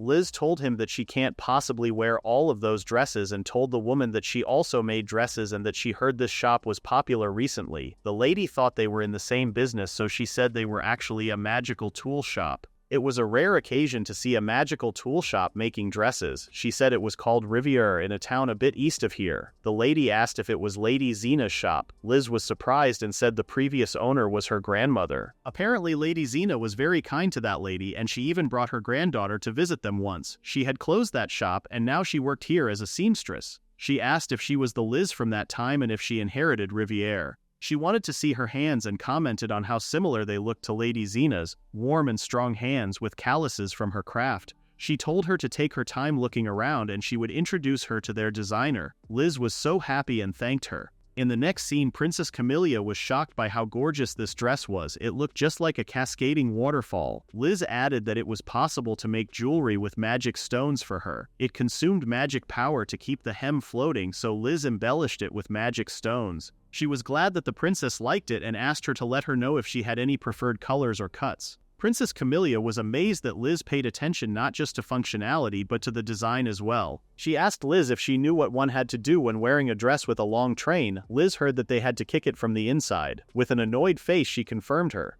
It took her months to kick it up beautifully with minimal effort and master that technique. They say that even swans looked graceful but were frantically paddling beneath the water. Camellia said it was a waste of time for sure. No one had ever challenged that tradition before, but she was a princess and she was going to speak up. She wasn't going to lose even if the governesses scolded her, and with a dress made by Maestro Liz, she was going to achieve a much more comfortable life. Even a princess wanted to take it easy sometimes. Liz was so happy to see her like that. Princesses or regular girls, they were all the same, and her goal was to create magical tools that make someone's life even a little more joyful and rich. If you could be fashionable comfortably, it was many times more fun. Dresses with weight reduction, elastic and zippers that make it easy to put on and take off, items that automatically curl your hair. The current magic engineering technology was reaching a decent standard. Simplifying dresses was also a field that could be explored further if one put their mind to it. Princess Camellia confirmed that Liz's talent deserved to be recognized by the public. Her words gave Liz the strength to continue and start working on that Gigi's ring they mentioned in the letter. In the next scene, Agnes was questioning Liz if Lord Dior had done anything indecent to her. Liz was about to choke on her tea when she asked that. Agnes looked over the shop's balance sheet and it looked like he had taken on quite a bit of her debt. And since he was the type of man who gets all touchy-feely in public, she thought he might do something indecent. Liz told her 1,000 times that Lord Dior was a very, very kind person. She explained to her that the last thing was just an act. Lord Dior was prone to being hit on by women, so he was just trying to make it clear that he had a beloved fiancée. Agnes asked if nothing was going on between them, and she said yes. Agnes apologized and said she was just worrying over nothing. It seemed like that man really did adore her quite a lot. Liz was confused, so Agnes explained that when this shop was put up for auction, it seemed like her fiancé bought back the rights without even considering the cost. All of the various patent rights that were seized when she went bankrupt, too. Now that she mentioned it, she did recall him saying he was determined to win the bid. She thought he just wanted to restore the shop to its original state as much as possible and return it to her. Agnes told her that she was truly lovely. Liz denied that because she thought Lord Dior was doing all this because of how kind and good a person he was. Agnes found this troublesome and changed the topic to her research. Liz said she was thinking about how to compress the magical formula for the Ring of Gyges, but things weren't going well. Agnes hasn't heard much about it, so she was curious about the Ring of Gyges. Liz explained that its structure was the same as the Cloak of Invisibility and asked if she was familiar with that. She heard that from the Ball of Fire dance. Liz gave her a scrap of fabric from a tarnkappe she made for research purposes. She poured some magical power into it and it actually disappeared into her hand. Liz explained that the Ring of Gyges was an item with that same effect imbued into a ring. Agnes wondered if she couldn't just use the same magical formula. That was actually the principle, but with enchanted fabric she could write the formula all over the surface, but the rings were small so it was physically difficult. That's why she was compressing the formula. Agnes could see how deep this field was. That was actually the fun part of this field, but the endless trial and error method was the real problem. Technically it should be possible if the ring had a diameter of 5 meters. While she was talking, Agnes noticed a drawing on the paper, and it was Lord Dior. Liz panicked and explained that Lord Dior looked so cool yesterday, so she drew him. She thought she might use it when she was struggling with a cameo design.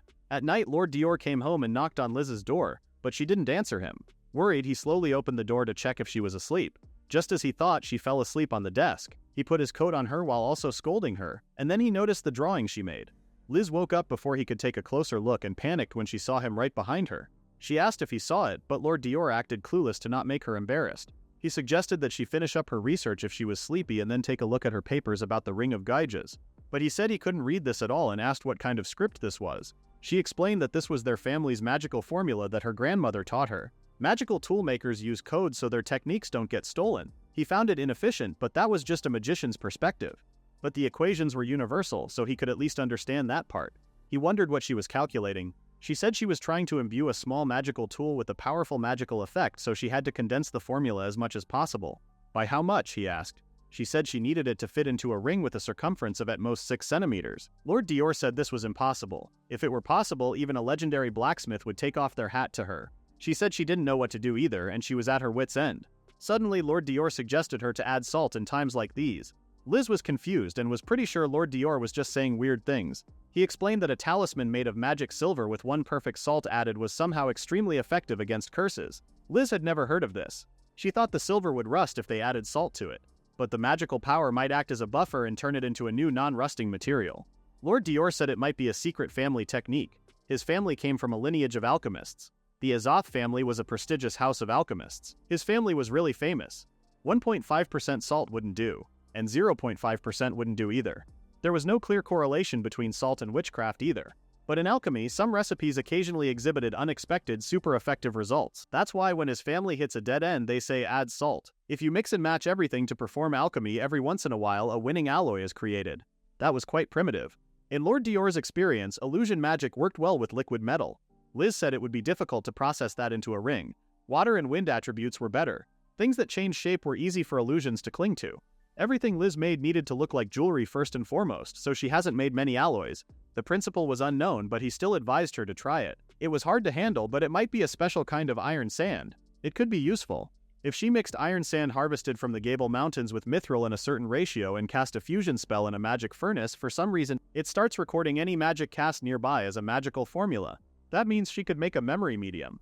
Liz was so excited to try it and asked if he knew the ratio of iron sand to mithril. It was actually Lord Dior's family's secret, but he didn't mind teaching her because they were getting married anyway, so she was practically family. The way he said that made her remember when Agnes said she was truly loved, and she blushed so much that she couldn't even make eye contact with him. She thanked him and he went to bring the documents that compile the recipe. Using the recipe Lord Dior taught her, Liz started working on it. The mithril should have had its unique magical formula, vanishing taking up almost all the capacity, but once it became an alloy, the empty space suddenly became incredibly large. She couldn't believe an alloy like this even existed. She was so glad she tried it. Once again, she realized that the name of the Azoth family, a prestigious house of alchemists, wasn't just for show. She cut the alloy to the ring's diameter and made it her second prototype. If she compresses the magical formula into shapes and layers them, she should be able to get even more capacity. Even just doing a rough calculation, it looked like it could hold several hundred times the magical formula of a regular metal. Somehow, this had become so much fun to her, and since she had fun, she finished the prototype so fast that Lord Dior was too stunned to speak when she showed him. Since he was a bit puzzled, she explained that what she was wearing was the Ring of Gyges. The materials he told her about had insane properties, and the magic formula fit perfectly. Lord Dior didn't think it would be possible to condense the formula for a cloak of invisibility that easily. Liz decided to show him instead of explaining, and she tapped on the ring. After tapping, she said the words, "Illusion Magic, Landscape Assimilation." After that, bam, she was gone. While being invisible, she asked what he was thinking about it. It had the same effect as a cloak. Lord Dior had one word for this: unbelievable. That was incredible technology. He asked if she wouldn't be knighted before long. Liz giggled and said there was a problem. She asked if he could try chanting the kindling spell. She demonstrated to him how to say it. She then said that because of the material's properties, if he chanted magic nearby, it recorded the spell. Lord Dior figured it would overwrite the magic iron. He was right. If she did that, the inscribed magic formula broke, so it was a one-time use item. It had no practicality, but she still thought it made for a wonderful charm. But Lord Dior found it absurd. Even if it was disposable, it was still far too dangerous. Its versatility was so high that there wasn't a scenario where it couldn't be used for crime. An assassin could slip into a bedroom without being checked. Until that moment, Liz didn't even realize that the ring she made could be used for committing crimes. Panicked, she asked what she should do. Lord Dior was surprised that she hadn't even imagined that might happen. Seeing her so clueless, Lord Dior assumed she didn't see what was going to happen to her after this. He explained that she would likely become widely known at this ceremony as the master of the Ring of Gyges. That was such a huge deal that Liz wasn't sure how to react. Dior said it would undoubtedly cause a struggle over her. Even if he was on the opposing side, he would want to have her. She had completed a piece of that caliber. Liz was freaking out because she didn't want another assassin to come after her again. She decided to decline the rank conferral, but he stopped her. He told her to announce it without worry. This was an honor and a spotlight that she deserved. It wasn't something anyone should be allowed to take away. Lord Dior firmly believed that if a person who creates an excellent work wasn't given the reward they were due, eventually no one would create anything anymore. They call this bad money driving out good. Besides, she had nothing to be worried about because Lord Dior would be there to protect her. Liz was overwhelmed by his handsome smile and captivating voice, so she could barely say thanks.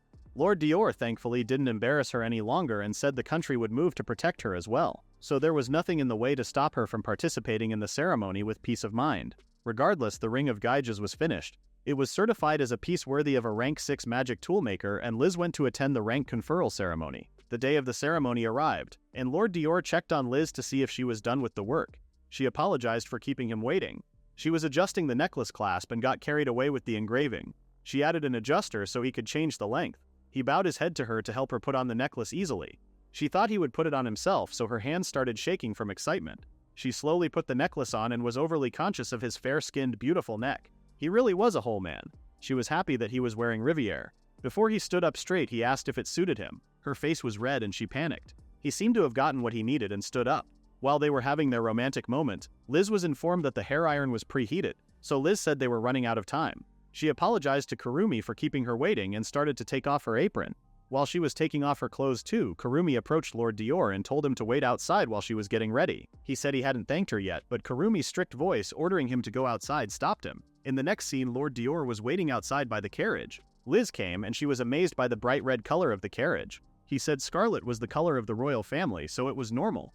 The Ring of Gyges had quite the story behind it, so just to be safe, she knew it was a myth, but she didn't know what kind of story the Ring of Gyges was. Long ago, there was a king and an attendant named Gyges. The king was proud of his beautiful queen and decided he wanted to show her to his attendant. The attendant was confused but thought if it's in a way the queen wouldn't notice and used the Ring of Invisibility to peek while she changed.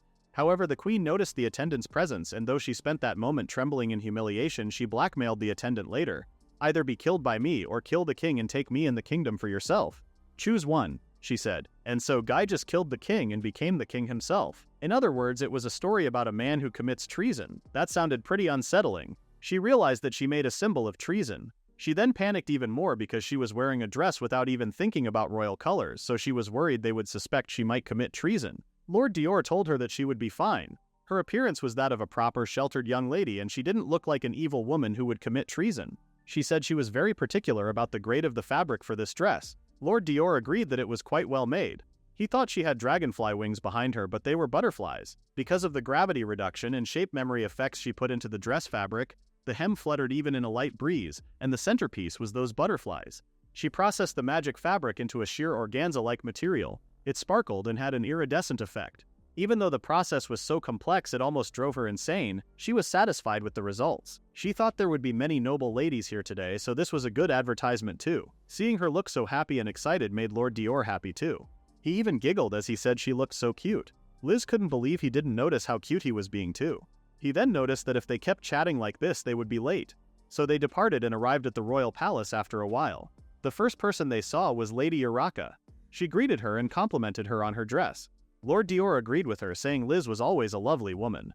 Lady Urraca assumed it must be difficult for her to be the keeper of a man who clings to her so much. Lord Dior clung to Liz even more and said there were many women who couldn't seem to understand that unless he did this. He wouldn't say who, of course, but it was obvious that it was directed at Louise. Lord Lionel came and whispered to Liz if something had happened between those two. Liz had to say a lot of things happened. Lady Urraca was pissed that Lord Dior had no nerve to say such insensitive things. He said Lady Urraca was obsessed with him until just recently too. He then asked Liz if the information about the dress shop from before helped her. She said the dress shop owner was very kind and she learned a lot. When they went inside, they began the rank conferral for the newly established Royal Magic Toolmaker Association. The person there said the number of people receiving ranks was rank 7, amulet rank 30 people, and rank 6 magic wand rank was 5 people. Those whose names were called were going to come up to the podium to receive their certificates. Liz was surprised to see so many people. She decided that it was better for her not to stand out too much. The man then stated that they were going to be exhibiting the magic tools used for certification, so they were free to take a look. There were so many amazing magic tools that Liz forgot about everything and kept observing them. Lord Dior found her and told her to save it for later because she would be called soon. With that, His Majesty the King had arrived with Lady Marguerite behind him. Liz was so happy to see her wearing the dress she made. From the magic wand rank on, the king was going to personally hand out the certificates. Lord Dior told Liz to stand tall and keep her chest out. The star of today was Liz, and she should act like it. Now for the last person in the magic wand rank, Liz was called out as the first chief magic tool maker. Liz was shocked. They announced that every magical tool announced by Lady Artemisia was her own invention. For the immense contribution she made to the development of magical tools in their kingdom, they appointed her as the chief of the newly established Magical Toolmakers Association. Liz was too stunned to speak because chief meant that it was safe to say she was number 1. She had never heard about this and was afraid that this was a completely hostile territory for her. Lady Marguerite appeared behind her and said she was going to serve the role of carrying the hem of their great magical toolmaker's gown. She whispered to Lady Marguerite that she had applied a gravity reduction spell. A ceremony required an attendant, so she told her to stand beside His Grace the Duke of Hospitalier, match her pace and walk straight to the king. Liz did what she told her, but she couldn't believe the only princess of the royal family was holding her hem like it was nothing. With that, they slowly started walking towards the king, and when they got close enough, they kneeled.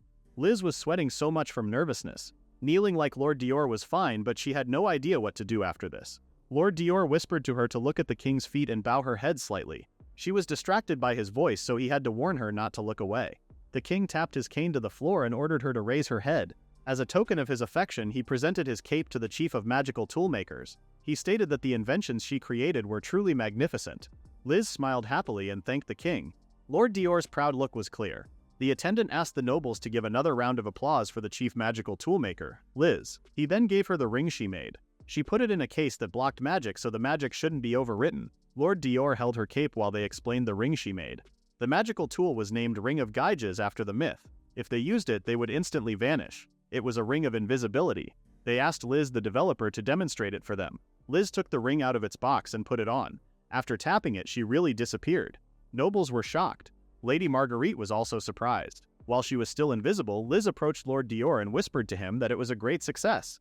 Lord Dior agreed and told her that this should be enough since the audience was confused. She tapped on the ring again and there it was. She reappeared again. She was so happy with the reaction she received from the audience. She then showed them her dress and shoes, saying it was also an invention of hers. It was sparkling and beautiful, and she knew it. She was looking forward to everyone's orders. Lord Dior tried to smile, but he had to whisper to her that this was a ceremony, not a billboard. She nervously asked if it was a bad idea to advertise her dress in front of the king. Lord Dior said yes, but they could overlook it just for today. But if they were scolded, he would take responsibility. She smiled at him and said no. If that happened, they were going to be scolded together. Lord Dior was happy to be next to her, and he seemed to be totally fine with being scolded if it was with Liz. At night, Liz was on the balcony watching the stars. Lord Dior found her and asked what she was doing in a place like this. The cake was about to be served. She said she was coming. She was enjoying her amazing cape. It had such luxurious embroidery and the fabric was so high quality and warm. She was just reporting to her grandmother in heaven that the king gave her something so wonderful that she received her magical toolmaker rank and that she became a chief, and this was all thanks to Lord Dior. Lord Dior didn't take any credit for that because this was the fruit of her talent and effort. But Liz told him that if he hadn't happened to find her and take her out back then, she would still be treated like a slave in that house. Rather than chance, to her, meeting Lord Dior was a miracle she had been waiting for her whole life. Lord Dior responded that even if he hadn't met her back then, he would have eventually found her and brought her back to this mansion. He had the pure magic stone she created, and he would have arrived at her eventually. While they were talking, Liz suddenly confessed her love to Lord Dior. Lord Dior was shocked. She said she loved him and promised to make him happy. Before he said anything, she said she knew that he only got engaged to her out of a sense of being her guardian, but she still fell in love with him. Before she could finish her sentence, Lord Dior pushed her to the corner and asked who the hell said this to her. Shocked, she said he told her himself that it was for protection, and since they had done nothing that an engaged couple would, she assumed it was like that. And yet she went ahead and fell in love with him. Lord Dior paused for a moment and said he did intend to show her his affection. With a red face, Liz said she thought he cared more about food than romance since he was an adult. She then asked if he loved her. Without stuttering or thinking, Lord Dior said yes. In that moment, Liz never imagined that she would become this happy. They smiled at each other as their faces got closer and closer to each other. They rewarded themselves with the most romantic first kiss, but that didn't last long, since Furyless barged in and said it was cake time. Pierre and Kurumi were trying to hold that dog but failed. Pierre promised to keep the dog on a leash so that they could continue. Liz screamed in embarrassment and tried to explain that they weren't kissing.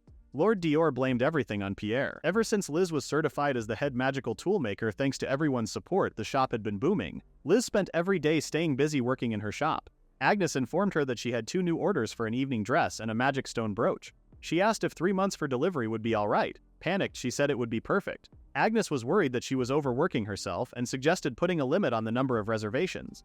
Liz was okay with that because she was more afraid of Lord Dior scolding her for working too much. But whenever she was busy, which was a lot, he always spoiled her, and this made her so happy. Agnes knew that she was also making a dress at home, and wondered if she would be able to finish that in time. Liz was making progress little by little on that one. The basting was almost done, so she was planning to try it on and make adjustments tonight. Agnes told her to be careful not to let the Duke see it. It was bad luck for the groom to see the bride in her dress before the ceremony. She just dropped that information and headed back to the shop while Liz questioned what that was supposed to mean.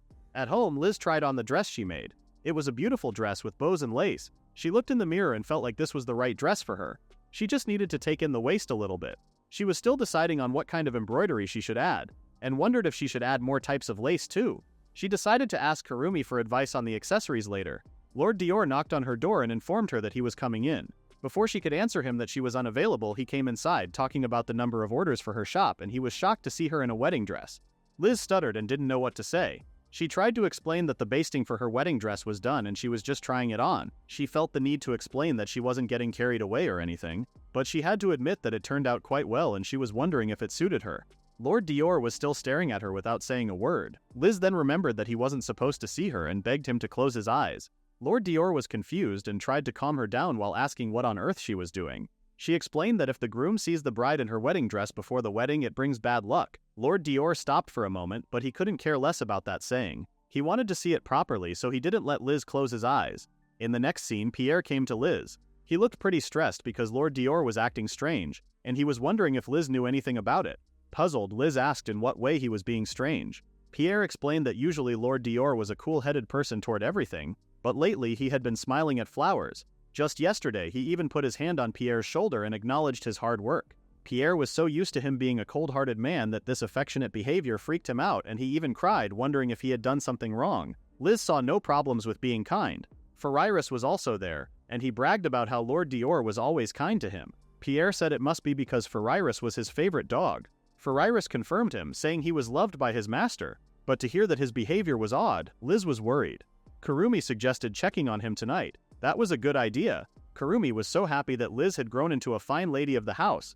Liz was embarrassed and kept reminding her that she was just his fiancée. At night, just as she planned, she went to Lord Dior's room. He had just gotten out of the shower and was surprised to see her visiting his room. This was a rare occasion, so he wondered if something was wrong. Liz was having a hard time focusing on the matter because he was naked under the robe and his hair was wet. She said she wanted to talk to him. He asked her to come in. Liz couldn't help but point out that it was her first time in Lord Dior's bedroom, and she kept looking around. Lord Dior reminded her that she was welcome to come any time. Once they were married, they were going to be in the same bedroom every day anyway. She might as well get used to it. The problem was that Lord Dior put her on his lap like a kitten, as if he was trying to make her even more nervous. She had to ask why they were in this position. Lord Dior reminded her that she was welcome to come any time. Lord Dior lied to her, saying this position was totally normal for a couple like them, and then changed the subject to the matter she wanted to talk about. She said she was just worried about him. He asked if he had done something that would make her worry. She said no and explained that Pierre told her that his behavior had been strange. Lord Dior couldn't think of anything in particular, so she said he was strangely cheerful and so kind that it was creeping him out. Even though he was busy with work, he had wedding preparations to deal with too. So Liz was worried that he might be forcing himself to act energetic. She knew she might not be able to do much to help, but she still wanted to be of support to him. She even suggested postponing the ceremony if he was so tired, but he immediately said no. That was out of the question. He explained to her that he wasn't forcing himself in the slightest, nor was he tired. He was exactly the same as always. Liz then wondered why his behavior was so strange. He mentioned that he saw her in her dress the other day. Liz panicked because she still believed it might bring bad luck, so she told him to forget that image. But there was no way he could forget that. He slowly touched her face and told her that it hadn't left his head for a second. He was getting carried away after seeing her like that. Liz didn't expect things to escalate this fast. As he approached her lips for a kiss, he said he was counting down the days until he saw her in that pure white dress again. After kissing her, he said that he wanted to make her his as soon as possible. At the same time, it meant that he was going to become hers as well. Liz's eyes sparkled, asking if that was true. He confirmed it, saying his body and his heart were both hers. She hugged him while expressing her happiness and then kissed him without even thinking. She then realized what she just did and explained that when she was with him, she just wanted to be closer to him. Lord Dior put her on the couch and started kissing her. He said that when she was this proactive, it put him in a bit of a difficult spot. She wondered why that was happening, and he responded that there were many reasons for a man. She said she was fine with it because she wanted to kiss him a lot. Lord Dior realized that she was only thinking about kissing and said he had no choice when it came to her. He had fallen in love with her all over again.